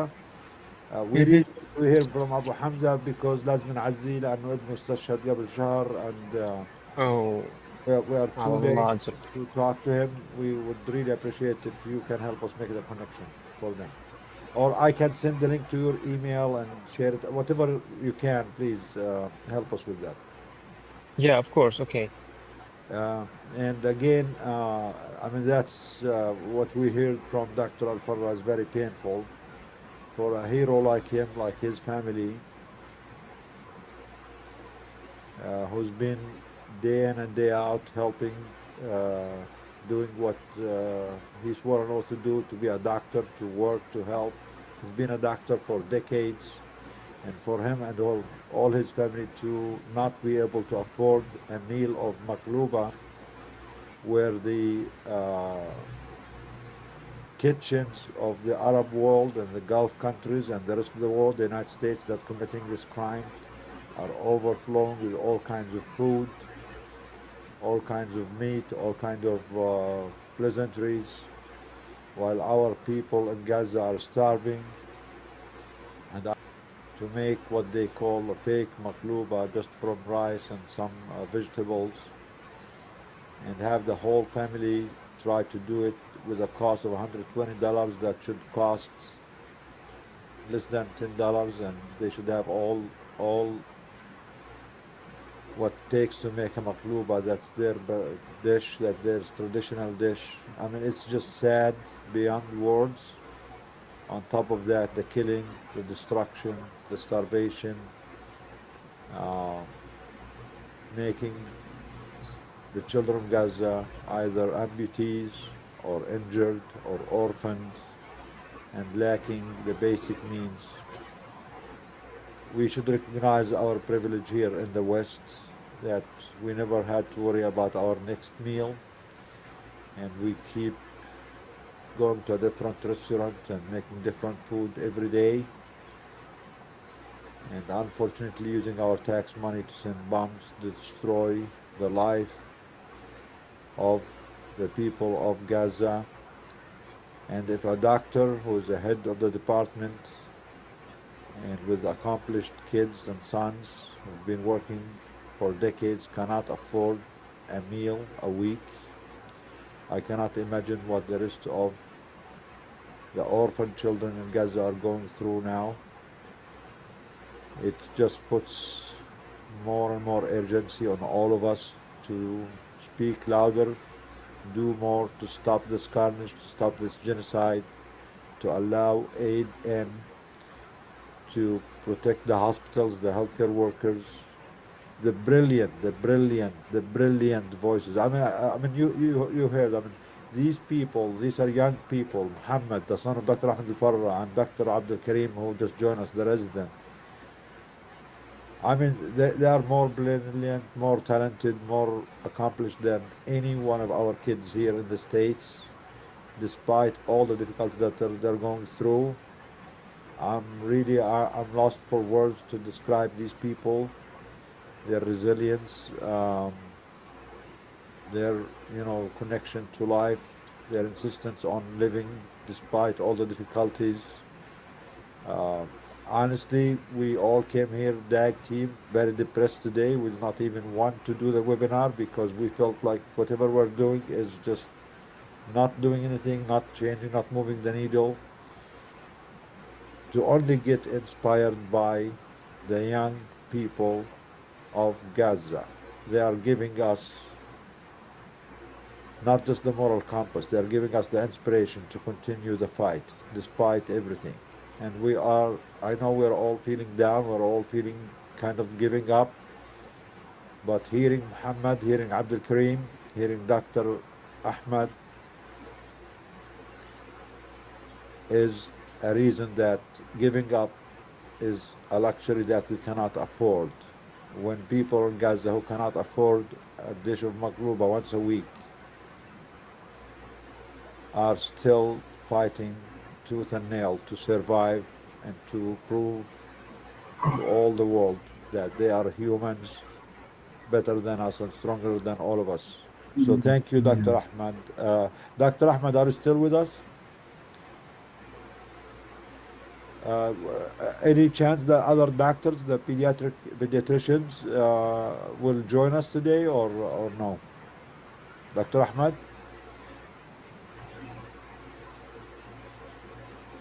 I cannot hear you.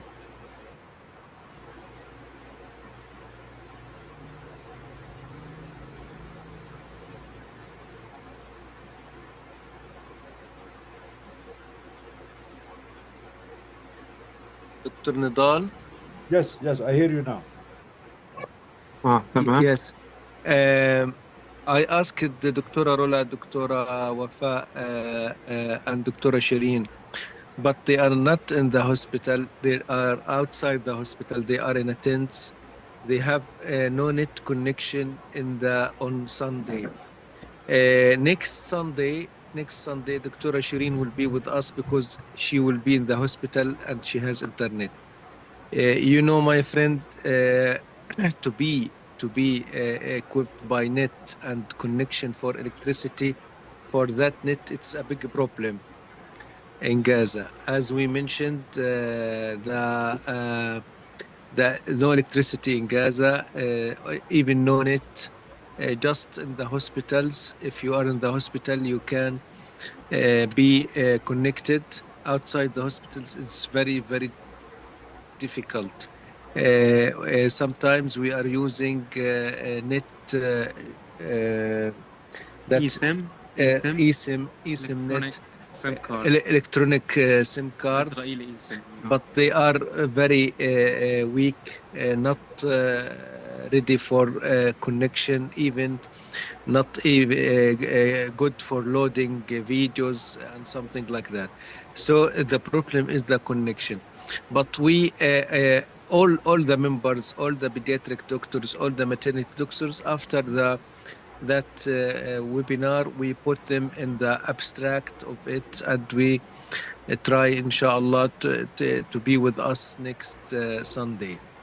The problem is in the connection and the electricity. No electricity and no internet available outside the hospital, unless they will be with us, inshallah, forever, inshallah.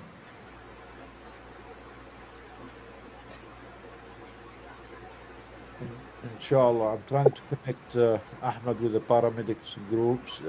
For the meantime, Karama, if you have anything to say, or we can open the floor or we can have Iman talk about our meeting, our coming meeting, July 16th. Go ahead, please, while I'm trying to connect with the paramedics. Yes, I mean, Thank you for describing in details what it takes to provide a meal. Some of the questions that are coming is with this price inflation, how can we support or, Dr. Al-Farra, we're trying to help Al-Shifa build an extension to the hospital. You probably were not there at the beginning. And the engineers in Al Shifa Hospital gave us the plan where they will build several medical tents with 4 ORs. And this project has been planned according to the supplies that are present in Gaza right now. Now, regarding IV cannulas and all these things, we will always, build and wait. I mean, we cannot just wait for everything to be available to start doing the work. We have to do the work and push for the medical aid to get in. Like Dr. Al-Farra said, Rahma around the world was able to get him some cannulas and maybe some formula. This is an identified way of sending aid. We have to improvise. We have to keep investigating ways of sending aid. We should not take no for an answer, and we should not just give up and say nothing is getting in. And this is not an option because there is always a way to help. We also go to the Hill every month, once, twice, and sometimes more than that, because we go and speak to our elected politicians, to speak to them about this aid situation, to speak to them about the Gaza Humanitarian Foundation disaster, and to put pressure on them to allow us to help our colleagues in Gaza. That is why it is very important for us to be there. We hear from Dr. Ahmed Al-Farra, not because we just want to listen and have a Sunday. We take this information and we actually deliver it to the people who can actually do something about it.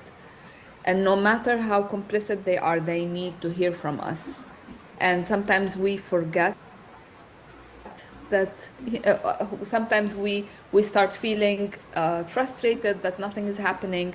But when we hear what the people in Gaza are doing, we have to remind ourselves we have got to do something. And one of the things is the days when we go on the Hill and we go there and we put this information right in front of the people that are in the office to just give them the instructions on what to do to save the patients of Dr. Al-Farra, the babies who are not getting the formula. Another thing that we are doing and we put the petition for is the Milk Not Missiles letter. This letter is sent to the medical associations, AMA, American Academy of Pediatrics, American Academy of Family Medicine. It is a letter that describes the situation regarding the formula and regarding the starvation in Gaza.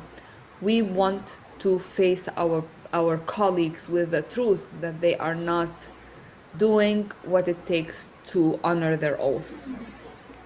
And not because, Gaza is more important than anything in the world. There are other disasters, of course, because people will say, oh, there is Congo, there is whatever.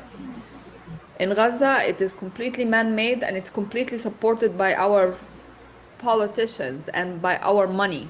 So the responsibility on us is not double, quadruple, and even more than that. So we speak up because the doctors in the United States and the doctors in Canada and the doctors in Europe cannot stay silent. Remember that we are speaking up for our profession. If we honor our profession, we have to continue to speak up. I tell that to myself as well because sometimes I lose hope, but losing hope is not an option. Dr. Farra, I cannot hear you.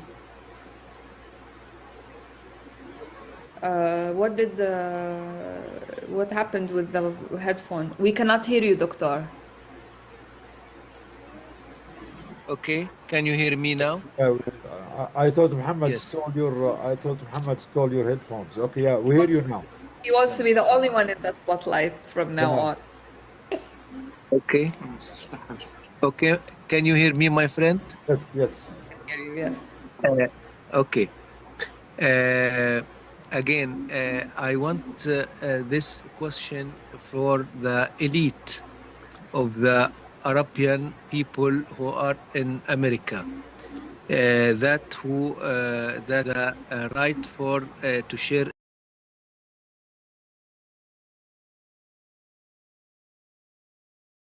last year. They votes for Donald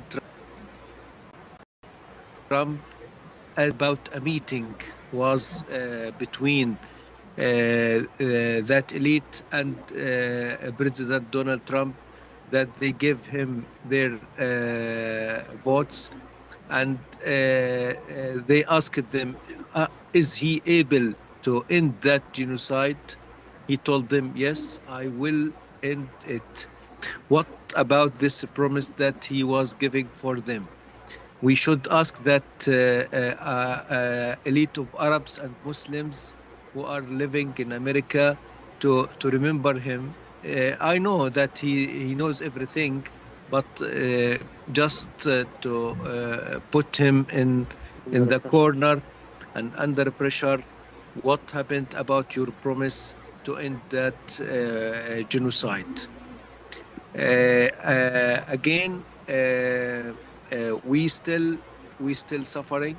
We still, but we have a lot of hope. Again, we inshallah. You know, I lost my home in Al Qarara city. Qarara is near Khan Yunis. I have a very nice villa, and it was completely destroyed. I lost even my private clinic, and also completely destroyed. They tried to destroy everything for you to come back again. Even Benjamin Netanyahu told in his last visit in America, told the politician there that we are destroying everything in Gaza, and we have a race with time to destroy everything because we don't them to come back for any place. Sometimes you have a room has a pump, you have some place that it is destructed part of it, so you try to fix something, to put nylon, to put some parts of woods there, or try to adaptize about the situation. But now they make they made Khan Yunis and Rafah something like a desert. You can't go there and you can't imagine what's happening there. But from that situation, from that destroy, from that they try to make us like someone who's unable to do anything. The hope is rising like a sun that we will come back, inshallah. If it was not available, we will come back, inshallah, to Yafa. We will invite Dr. Nidal to be our medical doctor, inshallah, and Dr. Karama, Dr. Maisa, and everyone to come back, inshallah. Wallah, we can't wait. يرونه بعيدا ونراه قريبا, inshallah. We see this as soon as possible, inshallah. This will be soon. Thank you, my friend. Inshallah. Inshallah. Inshallah, If you all of us, we're gonna have Maribeth to organize the contingency. She has army vet. She knows how to organize these things, and we cannot wait for the day that all of us here and online, all the supporters, come to Gaza as a big group and join you and go on the beaches of Gaza and cook a but magluba. we Like, it's we not want to fake, visit the real Yafa. magluba. إيش؟ we want to visit Yatta في الخليل and we want to Yatta. visit جبل النار في نابلس. We will الله. visit إن شاء الله رب العالمين. نابلس زي غزة زي يطا زي لد زي صفد كلها قرى فلسطينية ومدن فلسطينية. All of them are villages and towns. They are purely Palestinians. The stranger, they have to come back to Poland. They have to come back to Russia. They have to come back to America, to France. This is our land, and this is what we are talking about. Dr. Al-Farra, I just want to tell you, most of the members of Doctors Against Genocide are not Arabs and not, and most of the people who join us and they're a completely wide spectrum of people from all over the world. You would be very, very surprised to see how many people care about you, love you, come here every week to join the webinar, to hear from you and to hear from your colleagues. Actually, the very, very minority is Arab Muslim. So even though, we are Palestinian, but most of our friends here are Americans, Canadians, Europeans, and from all over the Iranians and from all over the world. Good. We are very proud of how diverse and how united we are as a group in the support of you and your colleagues and to be completely against genocide. Thank you. We are feeling about their sympathy. We are loved. We are loving them. They are our beloved, as they are supporting us. Even my friend American, even Jewish. We are not against Jewish. We are Muslims. We are respecting Jewish. We are respecting also Christians. This is belongs to God. But we against the Zionists who are coming to our land and take our land. We are feeling very sympathy about your colleagues, your members, either from America, from Canada, from anywhere, as they take the good side and the right side to sit with the humanitarian and moral side. This is because the justice of history, the history will talk about the man who was on the right side, on the and try to support the one who was his land was taken from him. Thank you for everyone. Again, we are very proud for your work, for your time. I know, Dr. Karama, you are very busy. You are traveling from one place to another place. You are sharing cases. You are working in one of the most brilliant place in the United States. But you are sharing time for us. You are feeling about us. This we appreciate this, and for Dr. Nidal, our senior, and Dr. Maisa and everyone. Thank you for your time. وإن شاء الله إن شاء الله في مقلوبة حقيقية إن شاء الله في نابلس as soon as possible. في يطا احنا عندنا المنسف ونابلس تسخن بالغزي نابلس مقلوبة يا ندى. نابلس مقلوبة؟ مقلوبة من نابلس طبعا وكنافة نابلسية. مقلوبة is for Nablus. المسخن is for Nasra. Kam is getting excited. And Mansaf is for Yatta. And Gaza, what is the fish dish, the famous one that you have in Gaza? السمك أكل السمك إيش؟ الفتة طبعا. Dr. Ahmed, we are proud that DAG is a reflection of Gaza. As Dr. Karama mentioned, most of our members are non-Arabs, non-Muslims. Whether you believe it or not, Gaza redefined the world. It divided the world into people who care and people who don't. People who have a conscience, people who don't have a conscience. And the people who care, the people who have a conscience can be Arabs, Muslims, Jewish, Christians, American, British. Canadian, and people who don't care, can be Palestinian, can be Arabs, can be Muslims, can be Jewish. So you help us discover a new world, that the world is divided not based on religion or color or ethnicity or nationality. There are great people everywhere in the world, in every religion in the world, in every ethnicity, in every location. And unfortunately, there are complicit, and sometimes there are criminal people are supporting these crimes in all religions.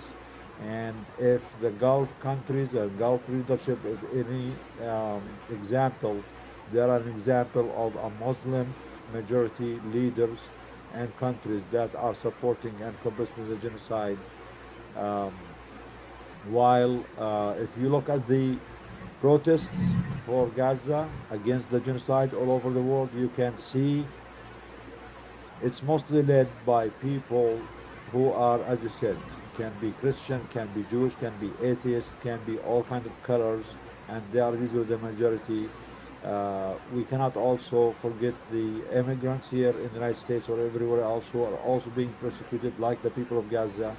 And I want to actually give a shout out to the LGBT community all over the world who have always been leading these protests and demonstrations, for all Muslims all over the world who were always suspicious or worried or not sympathetic or supportive of the LGBT community. I want to tell you that they have proven that they are on the right side of history. They have more conscience, they have more heart, they have more moral compass, more integrity than all those who call themselves extremely religious, whether Muslims or Jewish or Christians. And those extremely Jewish or Muslim or Christians are actually the ones who are on the side supporting the genocide, unfortunately. So we're parties all over the world who are supporting this cause for humanity in Gaza, in Sudan, in Congo, because they care about human life. And they think every human being is equal. Their life should be respected and sacred, whether they are in Gaza, whether they are in Yatta, whether they are in Khartoum, whether they are in Congo, in Rohingya, whether they are in LA here being detained by ICE, or whether they are in the concentration detention camps in Texas, our brothers and sisters, the immigrants who are being chased now. It's all one humanity, it's all one cause, and we're all here to fight for all people who are facing these injustices and these oppressions. And we want to create a better world for all of us, where human life is what counts the most beyond any other secondary determinant, whether it's religion or color or citizenship status or anything else. So I know the people of Gaza are the ones who are sacrificing the most. I know the brunt of all this is coming to you, but you are waking up the whole world to the broken systems, to the predatory capitalist system that only cares about profit versus life, and about certain colors against others. And inshallah, the sacrifices of Gaza will not go in vain, and that Gaza will lead the world in creating a better future for all of us.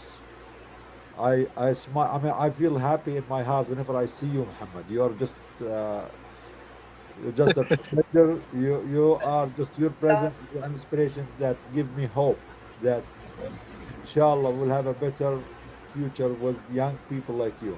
تفضل كرام. Yes, I Thank you just so much. I want to we still have a lot of people who are in our webinar. We have raised close to $12,000. It would be really amazing if we can double that by the end of the webinar. So please, please go to the donation link. We really want this to happen as soon as possible. We want to finish this project in 2 months. So it's a lot of pressure. We really hate to ask for money, but I think we all feel that there is something that we can do here. And for that, I think we're willing to ask and push for money. So please go to the link. Mesa, please put it in the chat and donate. Just shared it. Any small donation helps. Share it with people who also can be interested in donating. I think we will have to put some fundraising events here and there to come up with the amount in a timely manner. So please help us with that. And if you have any questions, if you have any concerns, email us at info@doctorsagainstgenocide.org, and we will be happy to hear from you and communicate with you. And thank you.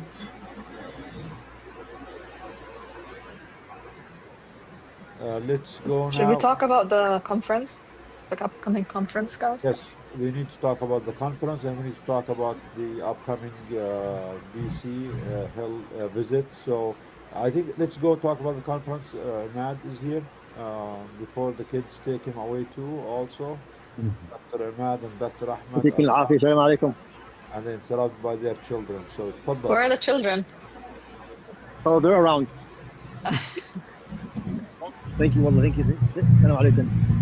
Alaikum salam. I just want to shout out on the conference for DAG. We have a Doctors Against Genocide conference in September 20 and 21st. It's going to be held at Ann Arbor, Michigan. You can fly into Detroit. We're going to have hopefully a registration link to pre-register hopefully soon for that. The conference is going to really focus in on not just Gaza, yes, but we're going to have discussions about other genocides in the Congo and Tigray, as well as previous genocides in Rwanda and hopefully Rohingya as well. We're going to focus on medical aspects of genocide and the consequences medically and healthcare consequences of genocide. In the conference, we're hopefully going to have perhaps a system-based approach with panelists of different specialties discussing different effects in those specialty areas for this conference. We're going to have a little bit of discussion on healthcare within international law and genocide as well. And also a little bit of focus is going to be on academia and the way that they have repressed speech on campuses regarding genocide, specifically in Gaza. So we look forward to seeing everybody in Ann Arbor, Michigan, September 20th and 21st.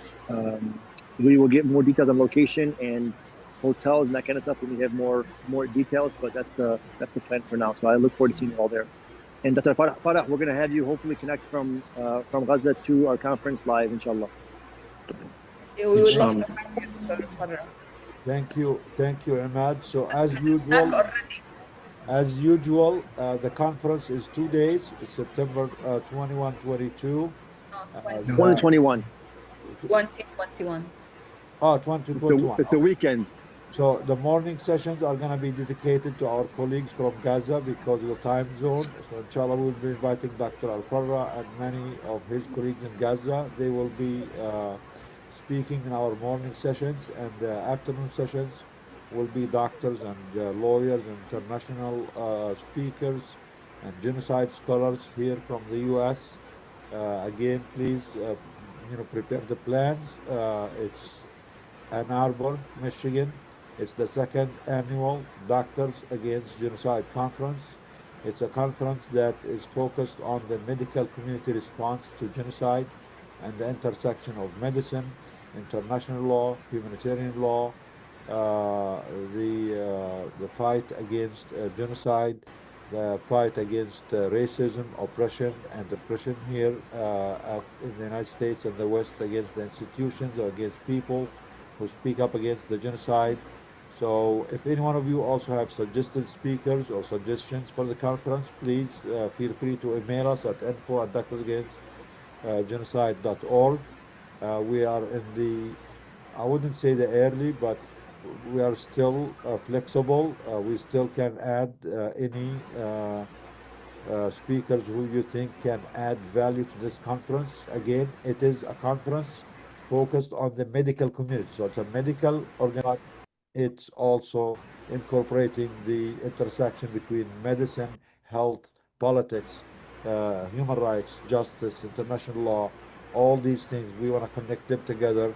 And again, our colleagues in Gaza who are on the front lines will be mostly speaking in the morning sessions, and in the afternoons we'll have guests from here. So thank you, Imad, for organizing this, for taking the lead. The actual location will not be disclosed at this point because we don't want it to be canceled before even started. But just for everyone to know, it's Ann Arbor, Michigan, September 20 and 21. Um, and it's open for non-medical people, so it's a medical conference, but it is not. It is open for anyone who's interested in learning about how genocide affects medical care and what should the medical community do in situations of genocide.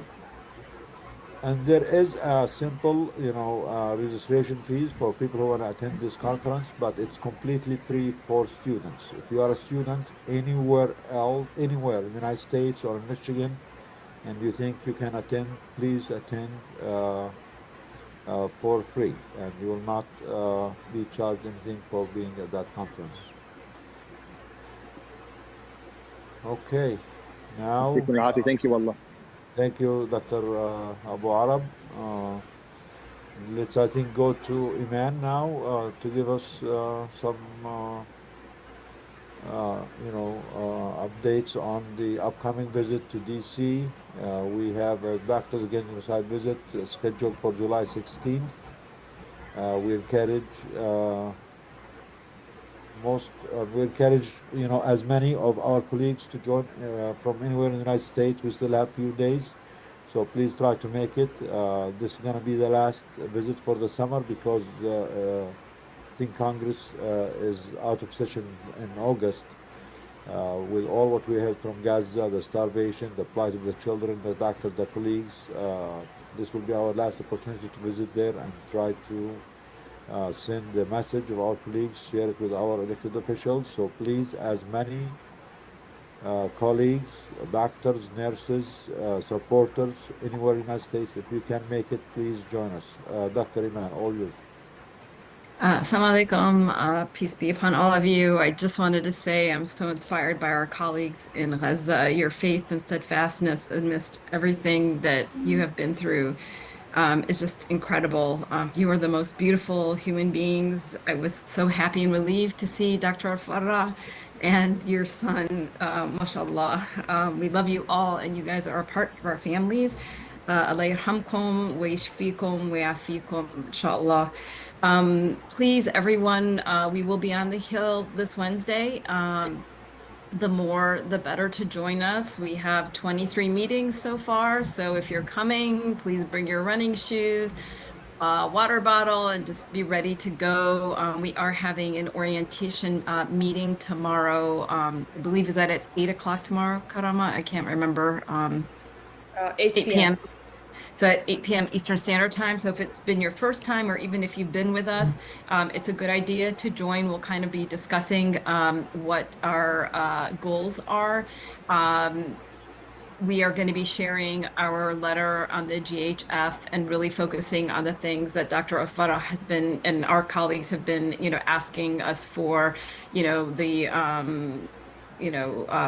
the dissolution of the GHF and reinstating the NGOs that know what they're doing and can safely distribute aid, support for House Resolution 3565, which is the No Bombs Act, getting more formula in. And so, like I said, the more help, the better. It's not always easy to these offices.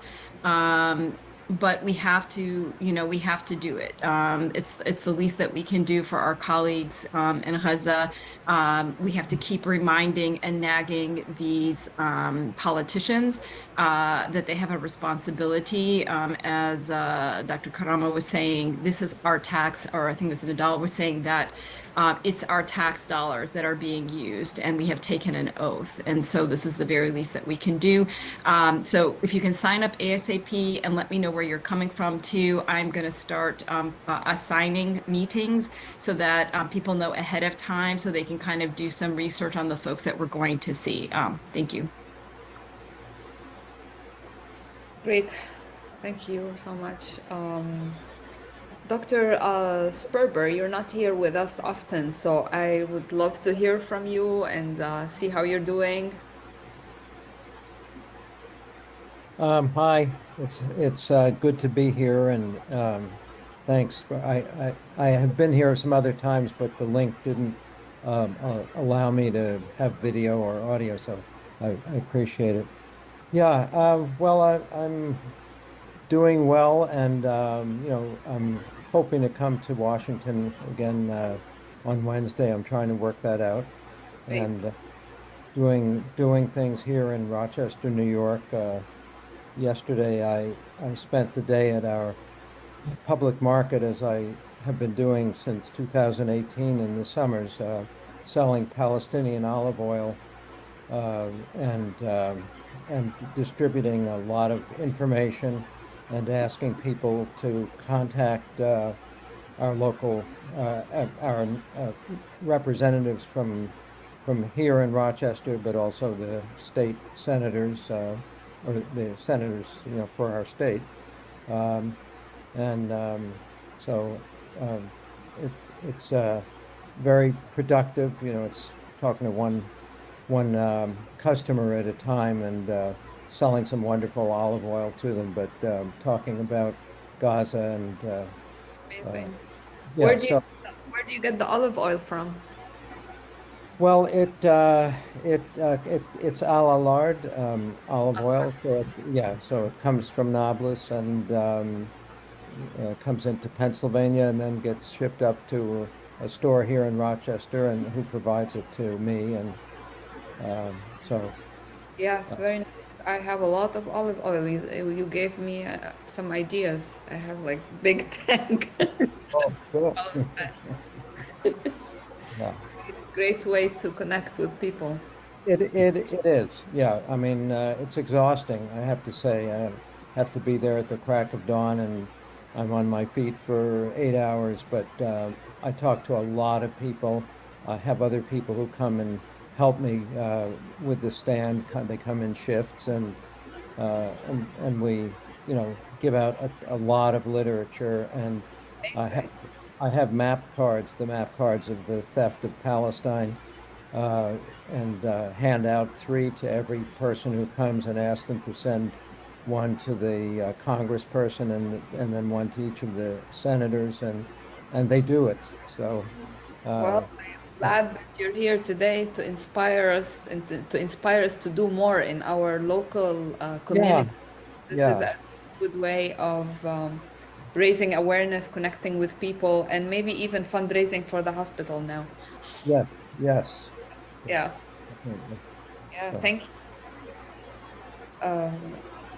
Maisa, do you want to say something? No, I will be sending emails after this webinar with reminders of our active campaigns and the launch of the campaign to rebuild Al Shifa. We already have $13,000, by the way, so people are showing support, and we appreciate it. And no, but you'll be hearing from me by email for sure. Yes, yeah, I think we will rely on email and hopefully, maybe in-person Events. an event.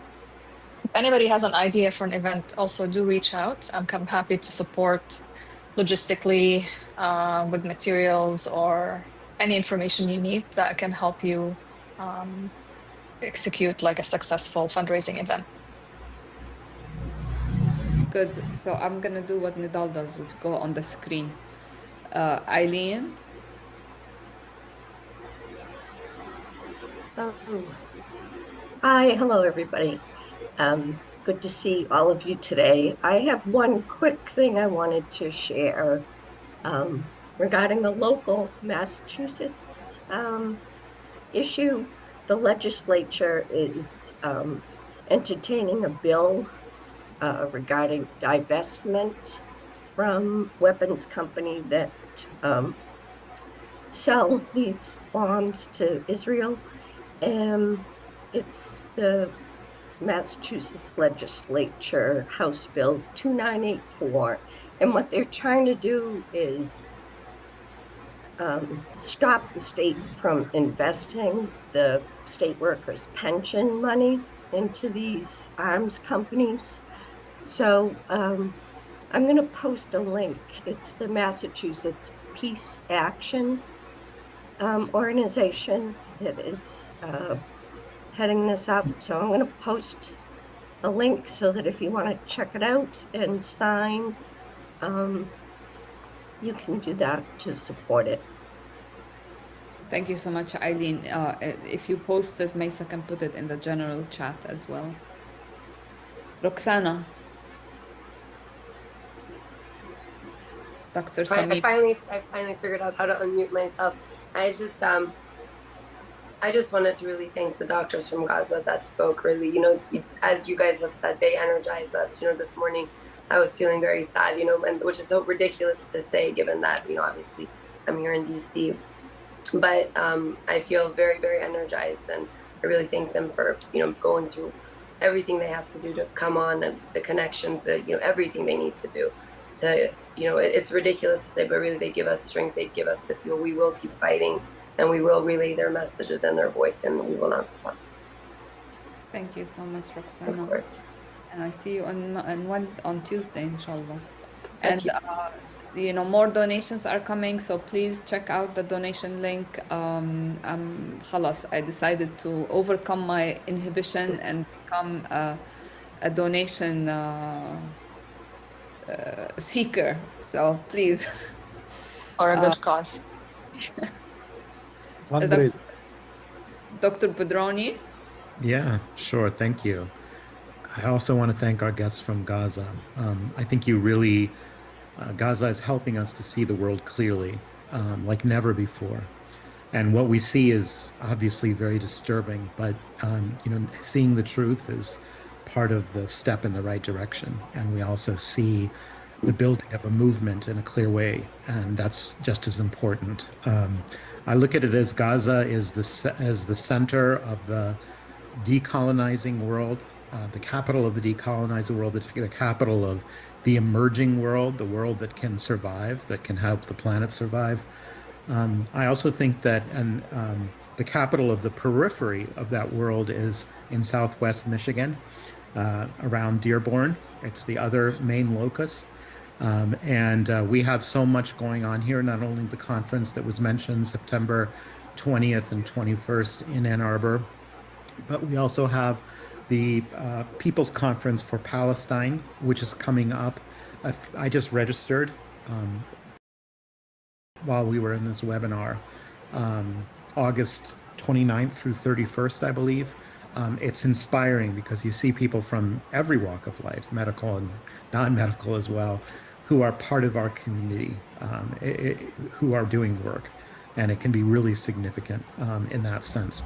One idea for a fundraiser, if it may be plausible, is what if we had a DAG reception at the People's Conference for Palestine that was a fundraiser for the Al-Shifa work. It's something to consider. It could be in a location that's very close to the People's Conference. It could be in Dearborn. We could think of a way of ferrying people back and forth or whatever it might be.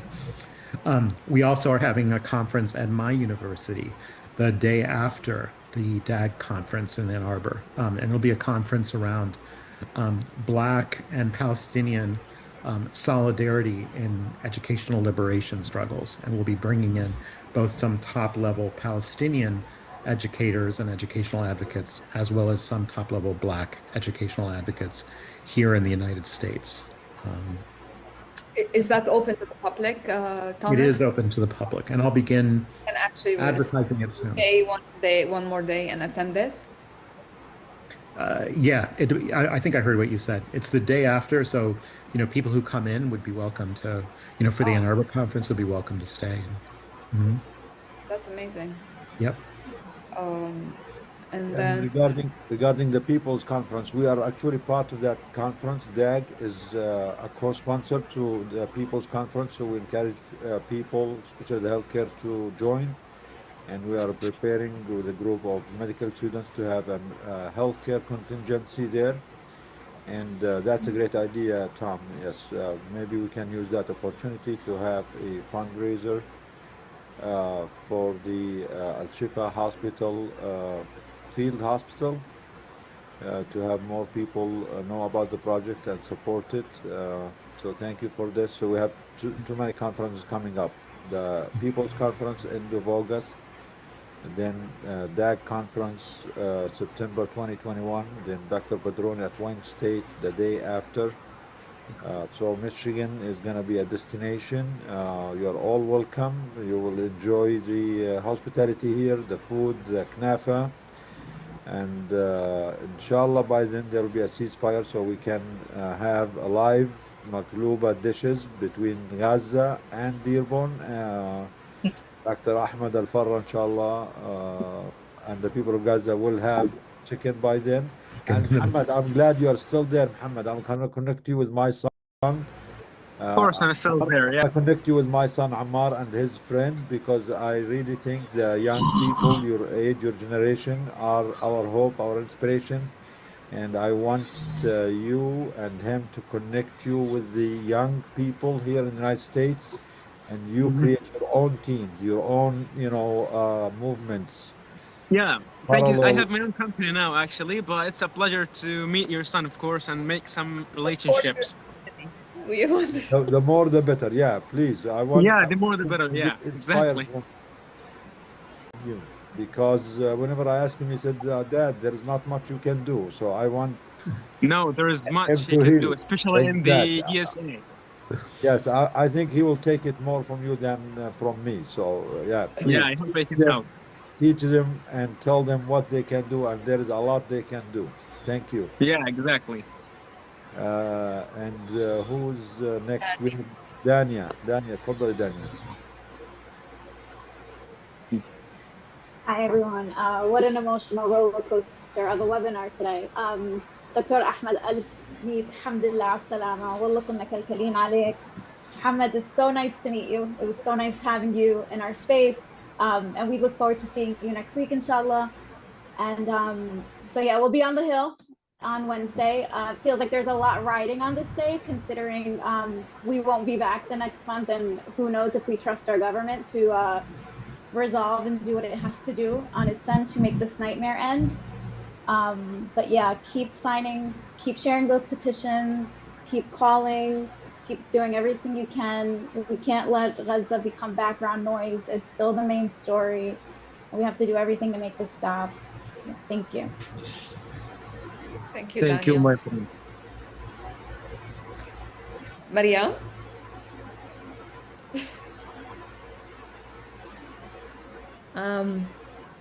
I agree with Danya. I mean, like, there was like a visible little uptick when Dr. Alfaro was able to join. Any absence concerns us given the situation around Nasser. So thank you. I think we'll be able to sleep a little bit easier tonight, knowing that we at least saw you and spoke to you today. For everyone who saw the link to the Milk Not Missiles letter, please, please, please, if you're a doctor, sign it. If you know doctors, bully them into signing it. Looks like there's an impressive number of letters that have been sent out, like something like 6,600. That's good, but that really comes down to less than like 200 physician signatures right now. The reason the number looks so big is because we actually went through the trouble of tracking down as many direct email addresses for the people that sit on the boards of like ACOG, AFP, and things like that. So we're probably not their favorite people right now because we're flooding their inbox with our letters saying that we want them to take a stance as our representatives for our specialties. I'm okay with that. Some of them unfortunately have some fairly troublesome ties to Israel. I'll leave you guys to research that. I don't want to call them out by name right now, but please get people to sign that. I know there's more doctors than that care, so we just need to let them know that this letter exists. we're happy to try and add other organizations. Some of the viewers had some interest in having their particular organizations added onto that. We'll figure out how to do that if you guys can get us the emails, because we're trying to not use generic emails. Please sign the JHF letter as well, so Iman and the others have as many letters to kind of shove in the faces of our representatives on the Hill this week as possible. And if you're a California constituent, I encourage you to go on to Senator Adam Schiff's Instagram and let him know how you feel about him posing in that photo with Netanyahu. It does make me feel a lot better that no one is letting him off the hook, because every post since then has had lots and lots of California constituents asking him why he dared pose with the architect of this genocide. So I encourage you to do that. We're all on Instagram anyway. Thank you. Thank you, Mariam. Brownlee. Mary Beth. Oh my God. Tighten your seatbelts now. Well, apparently I am now working on a JAG contingency operation to get us all to Gaza. So I guess that'll be first on my list. I will work on. Nobody better than you. Nobody. We need your logistics genius. Shukran. Yes, we need something planned. Mary Beth, I'm just going to interrupt you for a second. Dr. Al-Farra, Mary Beth is a medical student. And she was in the army. Business out. Oh, Lord. Nice. Very nice to meet. 17 years battle tested. So we want to recruit her to help Gaza now. I keep saying I would go. I can do an international rotation. I just need a preceptor who went to an American medical school or did an American rotation. Anyway, am I allowed to talk about Teva Pharmaceuticals and boycotting briefly? Yeah, talk about anything you want, Meredith. Oh, I wouldn't give free license for that. So Teva is the largest generic medication manufacturer globally. Teva, the bulk of their sales, 60%, comes from North America. You can visit the website Boycott Teva, boycott, B-O-Y-C-O-T-T, Teva, T-E-V-A.org. Guidance, questions about how to boycott a pharmaceutical manufacturer. First thing, disclaimer, no one is telling anybody to not take the meds that they and their healthcare team have decided they should take. Take your meds. You can, as a consumer, for our audience, you can call your pharmacy and you can tell your pharmacist in person, I don't want any Teva manufactured medications, when a generic equivalent is available from another manufacturer. You don't even have to say why. You can, if you want to, tell them it's because they support genocide and you're not okay with that. But ultimately you don't even have to tell them why. You as the consumer, particularly in America, where our health insurance is our money that we are spending as consumers of this product, we can say, no, thank you, no more Teva. As healthcare providers, you can write in the prescription, no Teva when available. There are very, very few formulary items that don't have an alternative that is from someone other than Teva. So again, visit the website. You'll find more questions and answers to guide you how to do that. Boycott Teva. Here in Philly, we're going to be flyering outside some pharmacies coming up with pamphlets on how to boycott Teva appropriately. There's that, and I think that's it for projects we're working on right now here in Philly area. Very, very helpful. Last but not least, Brennan. Yes, you. Hi. Sorry, I had to get off for a second. Who is Brennan? Who is Brennan first? Hi, everyone. My name is Brennan Bowman. I'm an emergency physician. Grateful to be connected with all of you wonderful folks with DAG. and with our advocacy efforts in Congress and just everywhere. All I wanted to say, I think, as I was listening to the webinar today, is the mixture of just this incredible, horror and also resilience and hope that people are sharing. So I wanted to highlight how something that Dr. Karama said about how, we know that with the dismantling of USAID and basically the entire global foreign assistance enterprise, because many other countries are now following the United States's trend in diminishing their foreign assistance, that the way that foreign aid has been funded traditionally has often been this very circuitous pathway that often highly benefits U.S. contractors, U.S. manufacturers, and limits the actual direct impact to people. Which isn't to say that many people are dying throughout the world because of the USAID dismantling, and people are suffering in Palestine and everywhere. But that with this project, the initiative to take steps to rebuild in Shifa just relies on the sort of local resilience and the very direct, mutual aid, Palestinian diaspora and friends here to Palestinians in Gaza to just do what needs to be done. And that I think that there's opportunity in that. And it's really, honestly, I had no idea that 240 beds were still active at Shifa Hospital. And despite the heavy bombardment that it faced by Israel earlier last year. And so this is certainly not at all to minimize the absolute daily horror that is continuing to worsen as a result of this genocide. And I think that very slowly the tide is turning with people understanding. Now we have members of Congress that are saying, what is up with setting up these humanitarian transit area cities that sound a lot like concentration camps, because they are concentration camps. People are waking up to this militarized, mercenary, so-called aid that is really just resulting in people being murdered every day.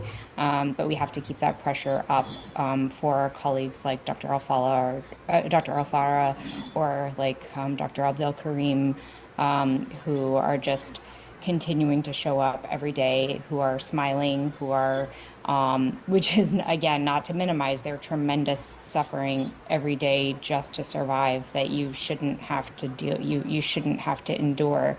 But that, that you're human and that you are, have your hopes and your spirit and your sense of humor and your family, like your son, Dr. Alfara, and we're here for you, and we will continue alongside you, today and every day.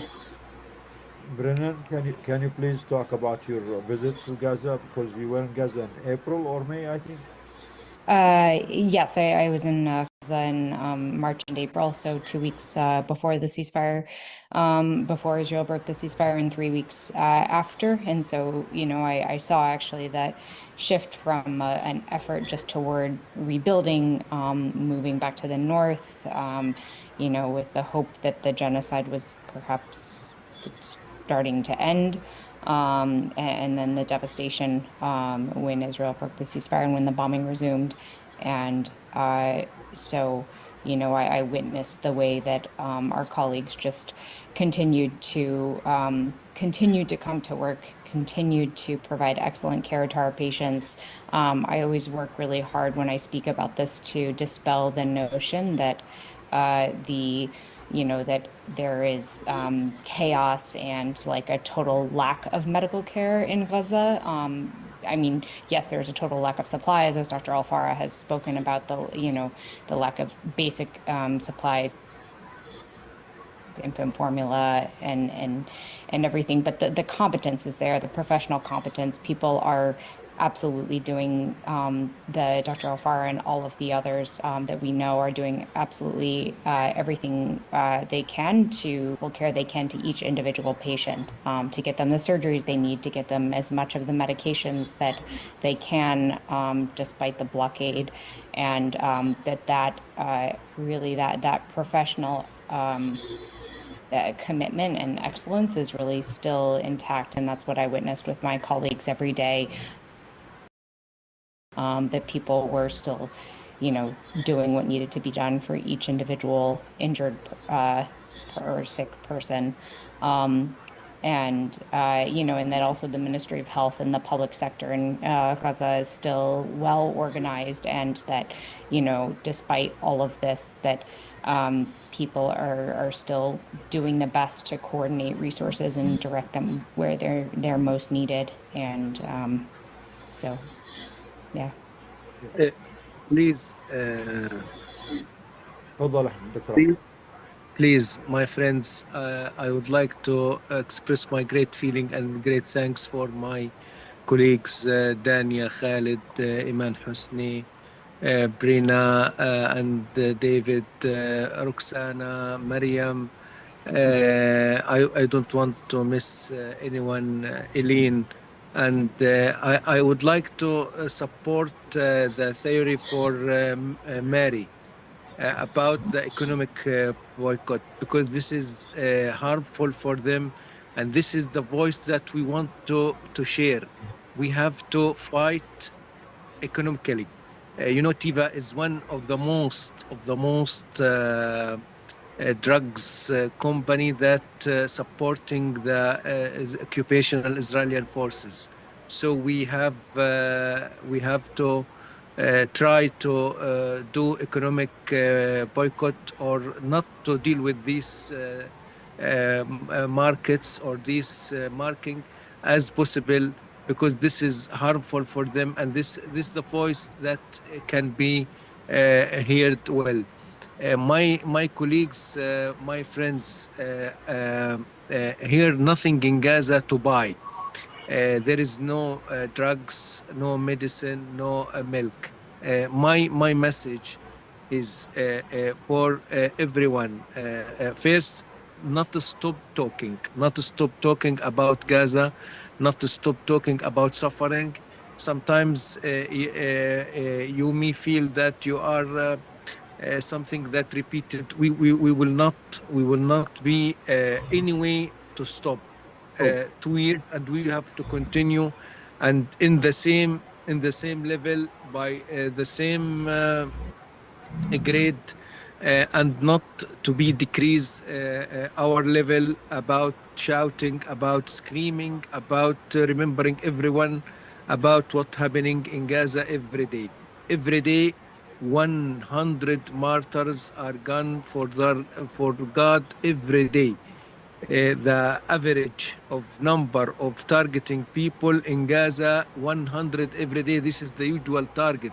If the I believe that the occupational Israeli forces asking their soldiers that we in the last day we didn't reach 100. Why? What's the problem? So next day, please, 120 to compensate the last one. We have to remember about this for everyone. Second, my colleagues, my message to you is please, we have to push, we have to put the pressure about opening the borders again. The Palestinian people, they have the right to live, they have the right to educate, they have the right to receive medical services. They are human beings, like Muhammad, my son, asking me when he sees something about a restaurant here or there, why we are punished about that? Why we what is the mistake that we did that to be punished, not to be able to be like a human beings worldwide? This is the question we have to repeat again and again and again. Please, I feel very, very thankful and about your heart feeling, your sympathy for everyone. I don't miss everyone. Please keep contact. We will share everything with you. Again, Gaza is empty from everything. If we have money, I have money, but I can't buy anything. I couldn't buy anything. This is the message we have to deliver it. Gaza need to open the borders and everything to get inside.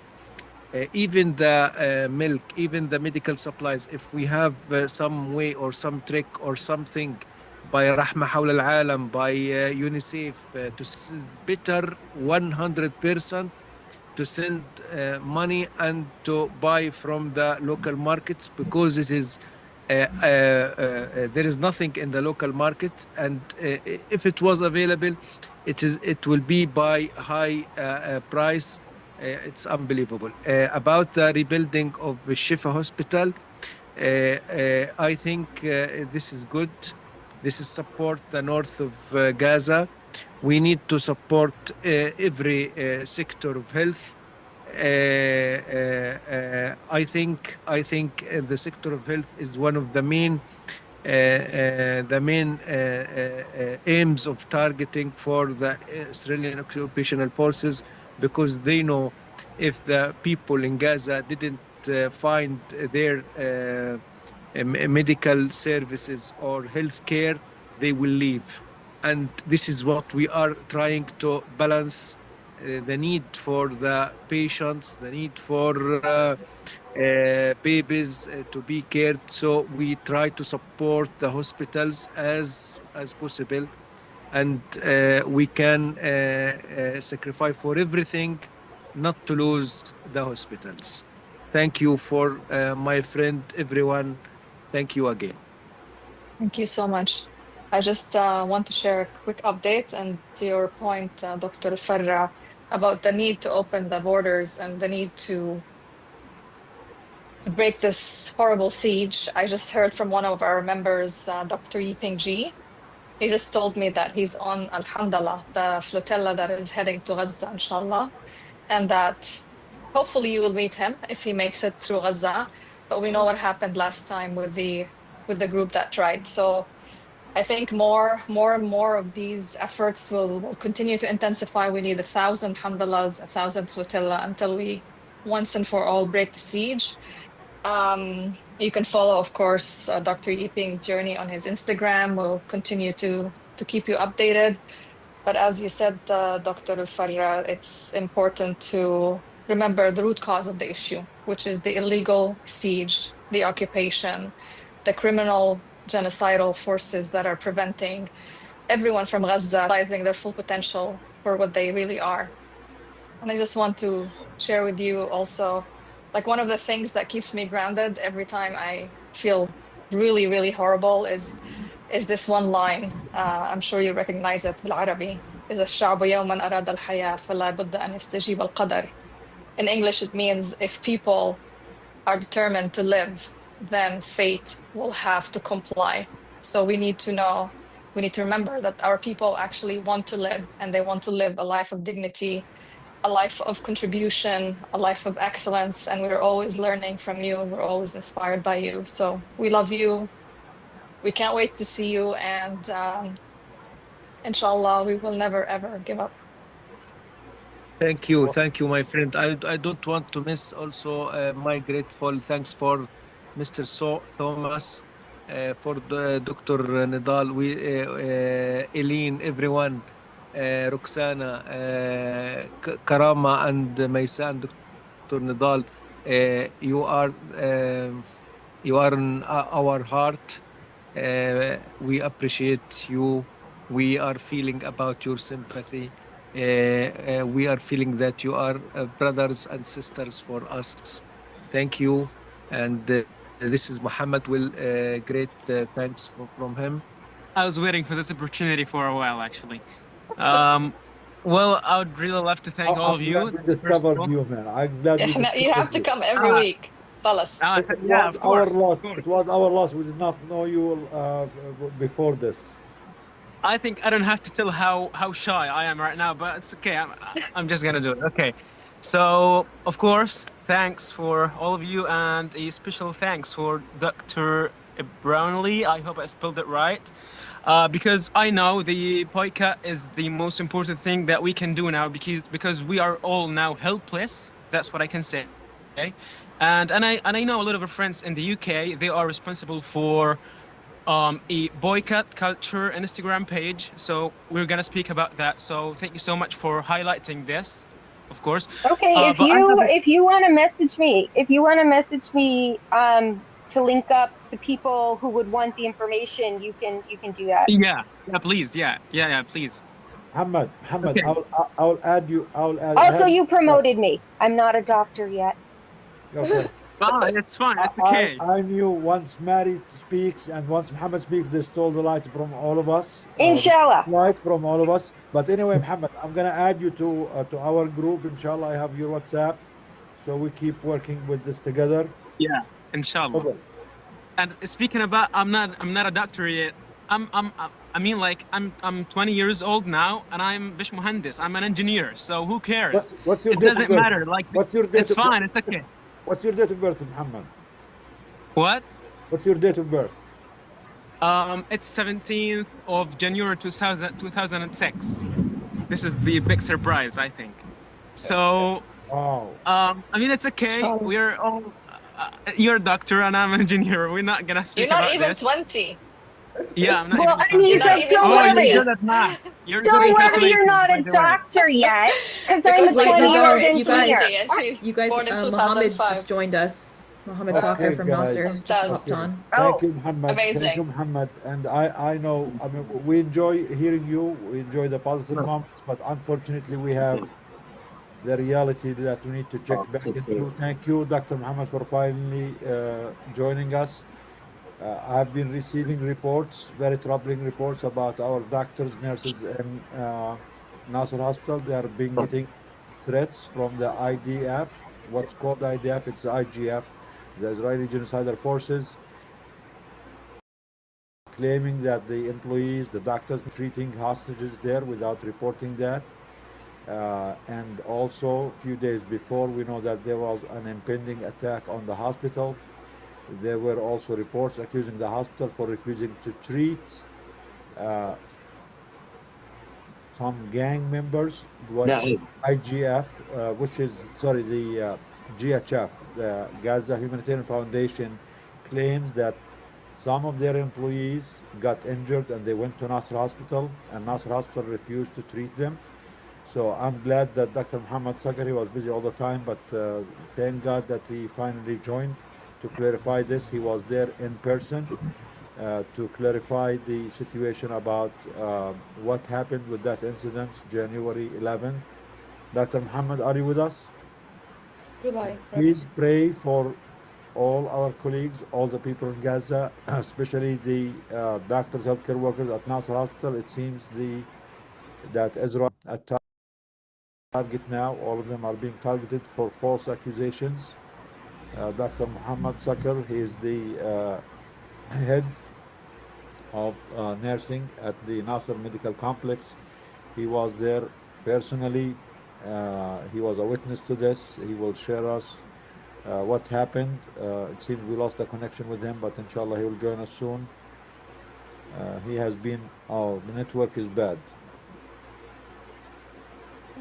Okay, but let me read his statement for you. It seems he lost the connection, unfortunately, but this is a statement from Dr. Muhammad Sakar, and this is the official statement from the Nasser Hospital employees. The official report on handling the cases arriving from the Stubble area, which is the GHF area. It happened Wednesday night, June 11th, 2024. The location, Emergency Department at Nasser Medical Complex in Khan Yunis. The report prepared by the Director of Nursing, Nasser Medical Complex, Dr. Muhammad Sakar. The details of the incidents: at approximately midnight On the night of Wednesday, June 11th, 2024, a group of injured individuals from the Stubble area arrived at the emergency department of Nasser Medical Complex. Some of the cases were in critical condition, while others were already deceased. As I were near the department at that time, I immediately proceeded to the scene. I observed several injured individuals lying on the ground, varying between severe injuries and fatalities. During this time, two young men from the public were heard claiming that there is a directive from the Ministry of Health prohibiting the treatment of these cases. I responded firmly to this claim, stating that this is entirely false. The Palestinian Ministry of Health has for many years consistently emphasized the necessity of providing care for all humanitarian cases, regardless of cultural, religious, or social or political background. Human dignity and medical treatment must always come first. The action taken, and again, I'm reading the statement, the official statement from Nasser Medical Complex and from Dr. Muhammad Sakar. I assisted the medical and nursing teams in providing urgent care to all the injured people who arrived that night.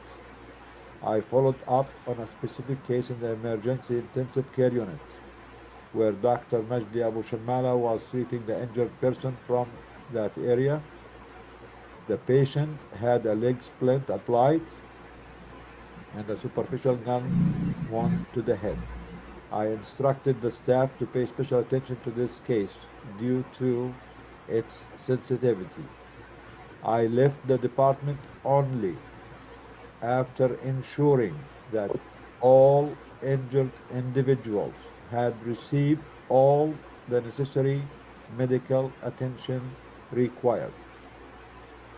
Notes: we stress at Nasser Hospital and every hospital in Gaza the importance of holding accountable anyone who spreads misleading information that hampers human and medical work. We reiterate the ethical positions which are based on neutrality, compassion, and respect for the dignity of every patient, regardless of any other consideration. With respect, Dr. Muhammad Mahmoud Sakar, Director of Nursing at Nasser Medical Complex. So please, if you hear any rumors to the contrary, you have the official statement from Dr. Mahmoud, the witness himself. He delivered care himself. Please clarify any understanding, because this is making false claims to put our colleagues at Nasser Hospital as targets and at risk. You have all the details of the event, and now there's a new claim that the IGF, Israeli Genocide Forces, are sending private threats to doctors and nurses at Nasser Hospital, claiming that they are aware that some of the hostages have been treated at Nasser Hospital, which I don't know what's the problem with that. Nasser Hospital says that they will treat anyone regardless of whoever they are, regardless of their background. So if this means the people there, the healthcare workers, did provide the care required and did oblige to their duty to treat everyone. But this means that we need to speak out and try to be on the lookout to defend our colleagues. It seems the threats against them are intensifying, and they're trying to falsify claims, more claims every day against them. So please, everyone, be aware, spread the truth, do not fall for the lies and the misinformations that being made up against our colleagues. Dr. Ahmed, if you want to say anything about this, if you're still here. I know Dr. I want to share a message came to me from Al-Mawasi area in Khan Yunis. Now, 5 minutes ago, the occupational forces attacks one of the areas or location that provide food. Its name is مطبخ غزة. This is a charitable that offers food for the civilians freely. They since 4 or 5 days ago, they are focused on that area that providing water really for civilian. As I told before, Dr. Nidal, I'm sure from that this scenario is pushing the people to go from Gaza to the area that they specialized for in Rafah, to be forced to be pushed there and then to be evacuated from Gaza. This has happened from 5 minutes ago. The occupation is focusing its attack on locations that provide food, water, and charitable for the civilians. About the Gaza Humanitarian Aid Foundation, what they are saying and what they try to make propaganda. They try. You know, everyone who were claimed against everything, he tried to make a defense by attacking the others. What I mean that everyone in the world knows that they have targeting nearly up till now 700 innocent people who went there to feed their families and their brothers and sisters every day in the morning while I'll waiting for my transport to the hospital. I saw them. They very sad people. They are very hungry. They are putting a bag on their back, and some of them they are really without shoes. I asked one of them, why you are going without shoes? He told me because they will try to run on the sand, and if they have shoes, the shoes will make their movement is more slowly. So they want to be more faster and faster because the bullets are beside them and around them. They try to be more faster to try to avoid that bullets that coming from up their heads. So again, this what they call them GHF, they try to put something like paper or to push the sand in our eyes that they are claiming the Minister of Health that they didn't treat some of their members. This is unfaithful. These members were suffered from injuries, and they came to the hospital.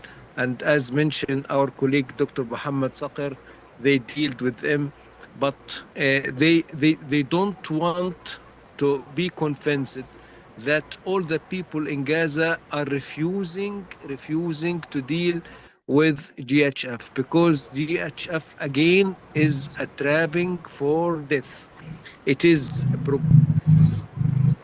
programmed death, not death for random. No, no, no, no. It is selected death. Everyone is going there, is recognized by his face. If his face is the data is coming to the computer.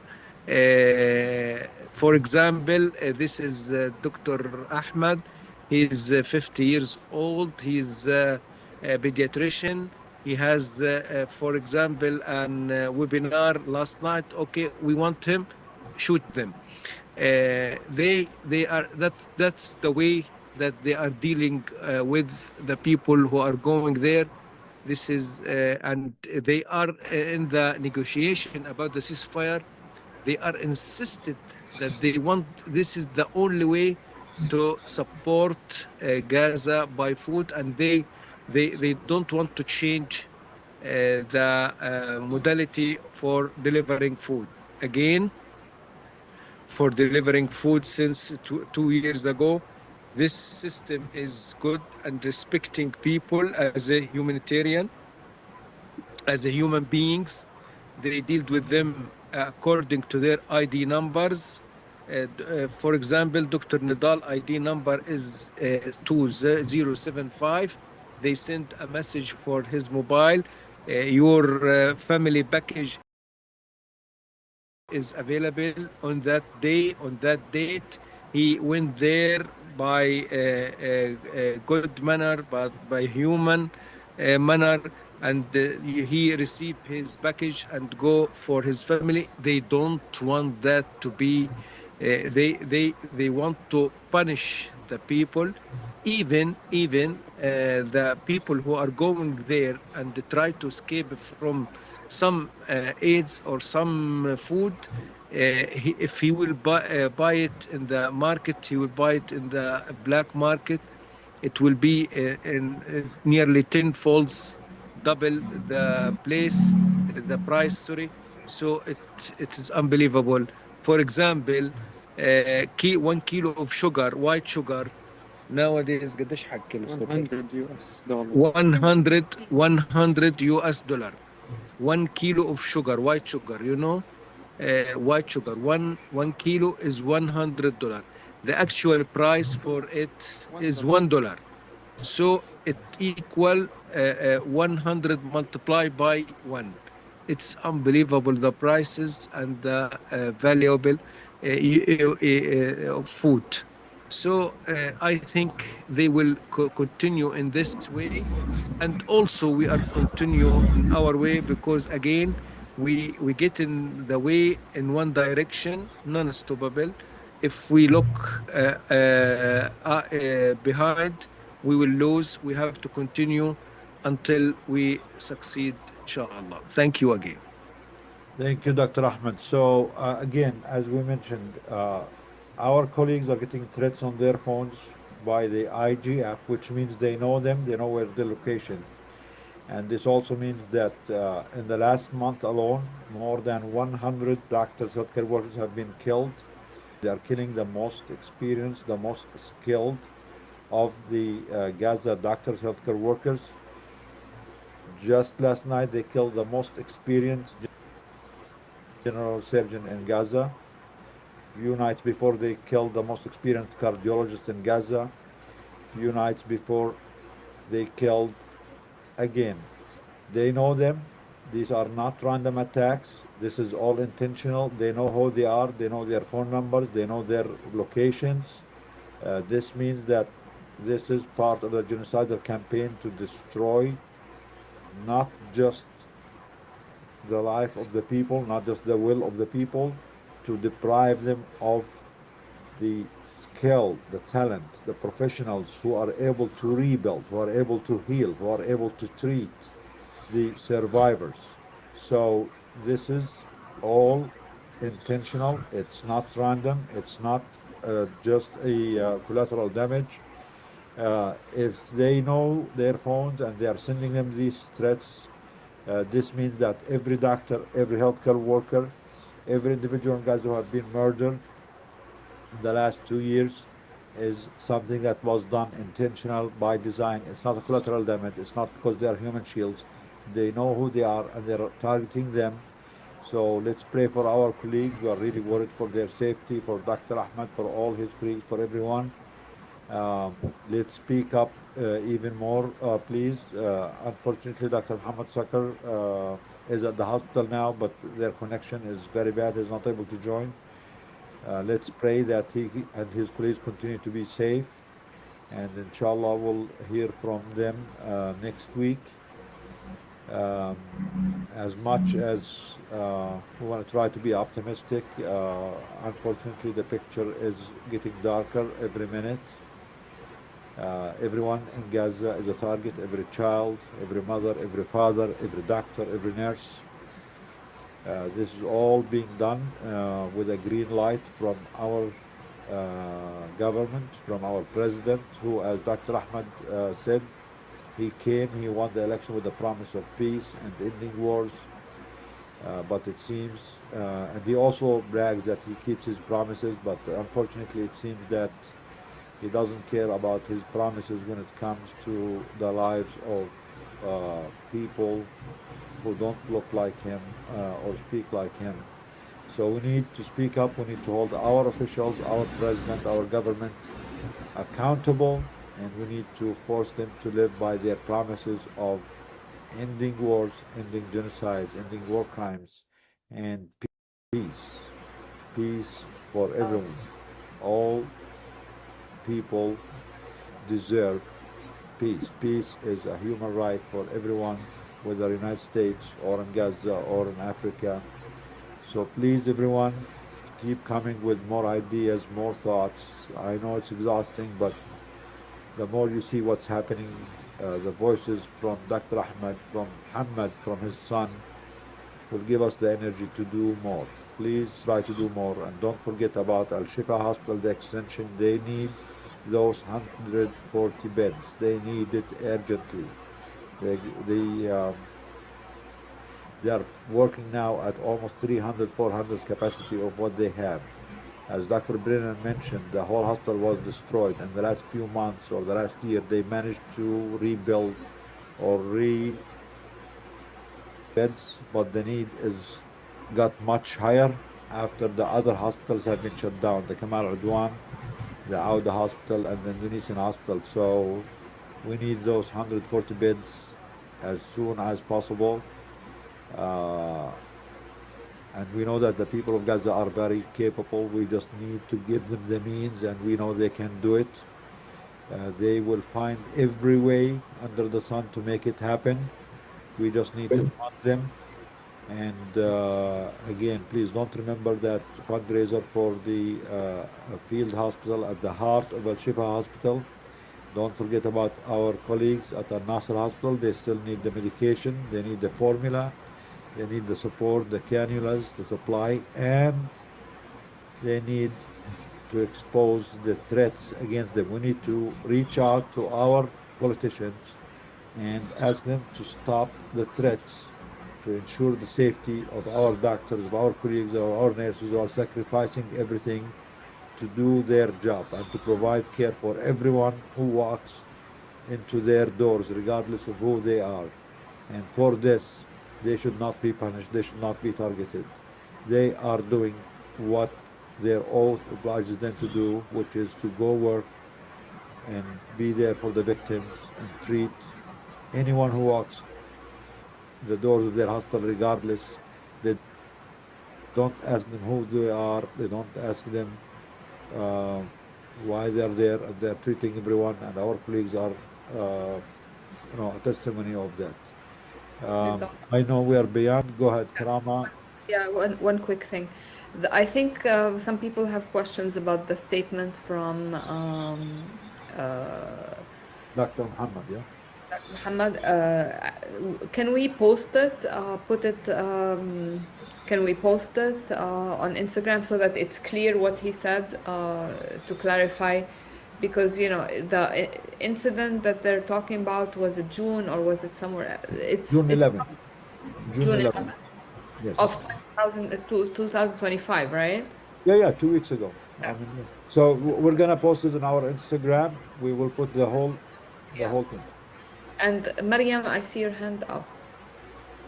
Oh, I was just looking to get some clarification about the statement as well. So you're saying, if I understood correctly, that the Gaza Humanitarian Foundation is accusing the medical staff at Nasser Hospital of failing in their duty to take care of injured patients because one of their mercenaries got injured in one of the mass casualty events that occurs because they shoot at the Palestinians, when in fact the staff at Nasser Hospital took care of those mercenaries regardless.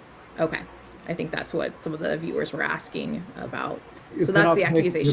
You cannot make this up. As they say, every accusation is a confession when it comes to that side. Exactly. So please help us, Mariam and everyone. Let's. I have the statement. I have the official statement. Let's put it on Instagram and also maybe put it in an email, and we can spread it network wide. And we want everyone to reach out to their, elected the truth, because this needs to be stopped now. Because we know why they are doing this. They are doing this as an excuse to attack and target the whole hospital. And they are actually today they're coming up with another lie that they are aware that some of the hostages were treated there, which is a good. I don't know. I mean, if I'm a doctor and a hostage or whoever comes to me, I mean, that's what I was supposed to do, treat them. I should not be punished for that. But it's crazy. Yeah. Okay. Yeah. There was a question about UNRWA.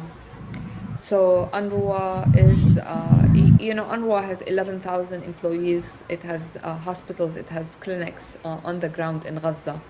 It has been banned, it has been threatened and all that, but they still have to pay their employees and they have to take care of their buildings. So they are, the employees of UNRWA on the ground are from Gaza. So yes, there is UNRWA functionality there, even though it's extremely limited. But I think the donations to UNRWA still reach UNRWA on its work on the ground. Having the US delegitimize UNRWA does not mean that UNRWA stopped existing. They still have responsibility towards the Palestinian refugees inside Gaza, inside the West Bank, and in other countries like Jordan and Lebanon. So the USA does not dictate UNRWA and UNRWA's action. They can threaten, but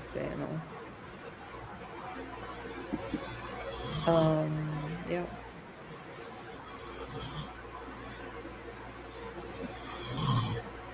You're muted, Nidal. Any final reflections from anyone, guys? I know we're way behind on time. One final reflection. We do not know anything about the situation in Gaza. We are only getting some testimonies from there. We have no position regarding what happens there.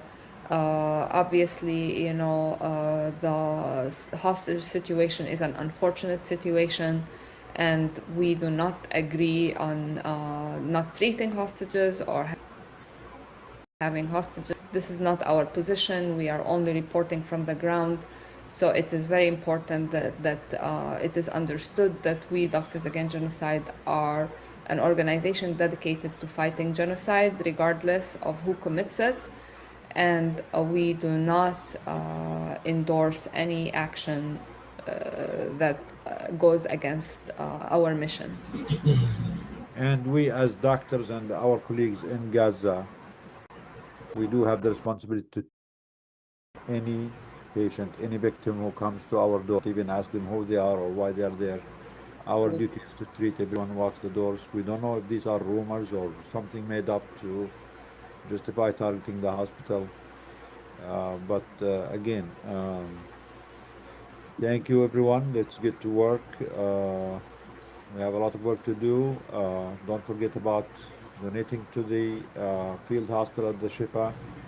Please try to join us on Wednesday, July 16th, to the Hell visit so we can share the truth that we are getting from our colleagues with our elected officials. And don't even wait for that. Please start calling tomorrow morning, Monday. Call your elected officials, tell them the truth, tell them what needs to be done, tell them what you heard today from the eyewitnesses on the ground from our colleagues.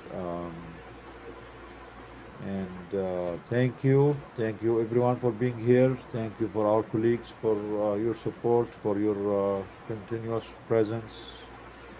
I know it's hard, but we have to stay strong because this is our duty and our obligation.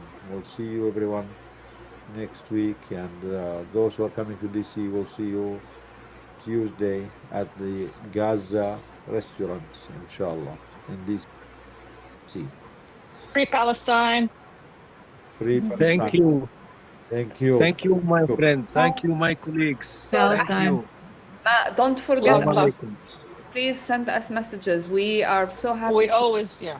So, Dr. Ahmad, Dr. Ahmad, Dr. Ahmad, when we go to DC, there is a restaurant there called Bawad. A friend, he's from Gaza. His family is still in Gaza. That's why we always go to that restaurant and we eat the best magluba. And inshallah, you will be able to eat the real magluba in Gaza soon. And the first day the siege is over and you're allowed to leave Gaza, you and your colleagues are invited by that Please. go to that restaurant to DC and to the hell and everywhere in the I world you want to go. I I I will catch this guy with me, Muhammad, Yes. because every night yes. he's a nightmare about shawarma and about mashawi and about maqluba, and every day he remember the families about pictures and videos for shawarma from Turkey and from Syria and something on on If the you've media. ever been to Syria, you would know what I mean. Because when you go to any Syrian restaurant and the chef told you, Tikram khayye, hey, you want shawarma? Okay, you can take shawarma, you can take tomia. This is life, you know? We haven't eaten food and chicken for more than 200 days, so it's the normal now. But believe me, That's why we're just still allowed to say. believe me, Gazan people are the best at making all these things. The only reason you are Oh, not getting it is because the facts. world is That's not facts. allowing Yeah, it. yeah, yeah. Because the food is there, the aid is there is only 5 miles away, and the world is not allowing it. Not because your people cannot do it, because if you go and visit that restaurant in DC, the Bawadi, owned by Gaza and cooked by Gazan people, you will know that the best shawarma, the best maglubi, the best mansaf, the best food in the world is being done and made by Gazawi and Gazan Wallah, hands. you're saying facts. Yes. الله بشوفك Allah انت will have دكتور. you join us. Inshallah. Thank you so much. It's a pleasure. الله يحميك والله يسلمك والله يطعميك شاورما يا رب. That was the best ever, I swear. It's the best one. That's a good one. You touch his wound. Karama. يا الله. Your wind, wallah, is our wind. Wallahi. والله it's not fair. Inshallah, hope so. Thank you, my I friend. wish we Thank can you. share all what we have with you محمد soon إن شاء الله. Inshallah, Thank you so inshallah. much. يلا مع Nice to meet you. السلامة. See you. تحيا غزي تحيا غزي تحيا تحية فلسطين. غزة. واللي مش عاجبه يشرب من بحر غزي. شعب الجبارين شعب الجبارين ماشي. وإن شاء الله راح يجي يوم وأنت تكون الليدر يا محمد مش هم. إن شاء الله. Inshallah. يا رب. يا مسهل. مع السلامة. See you. Bye bye. تصبحوا على خير.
Bangun dia. Ya. Ya. Ya, bangun baca sih.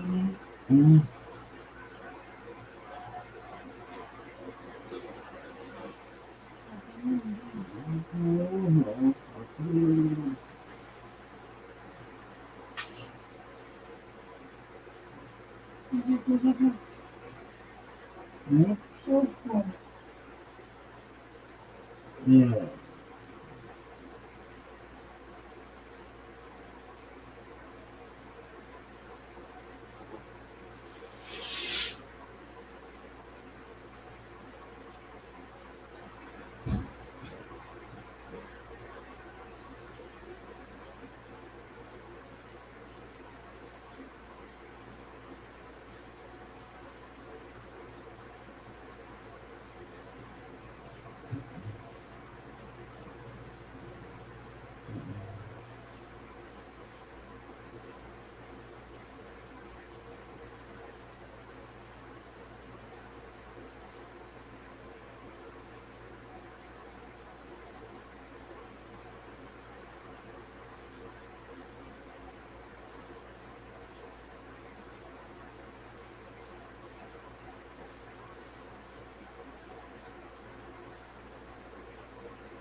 Yeah.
No, no, no.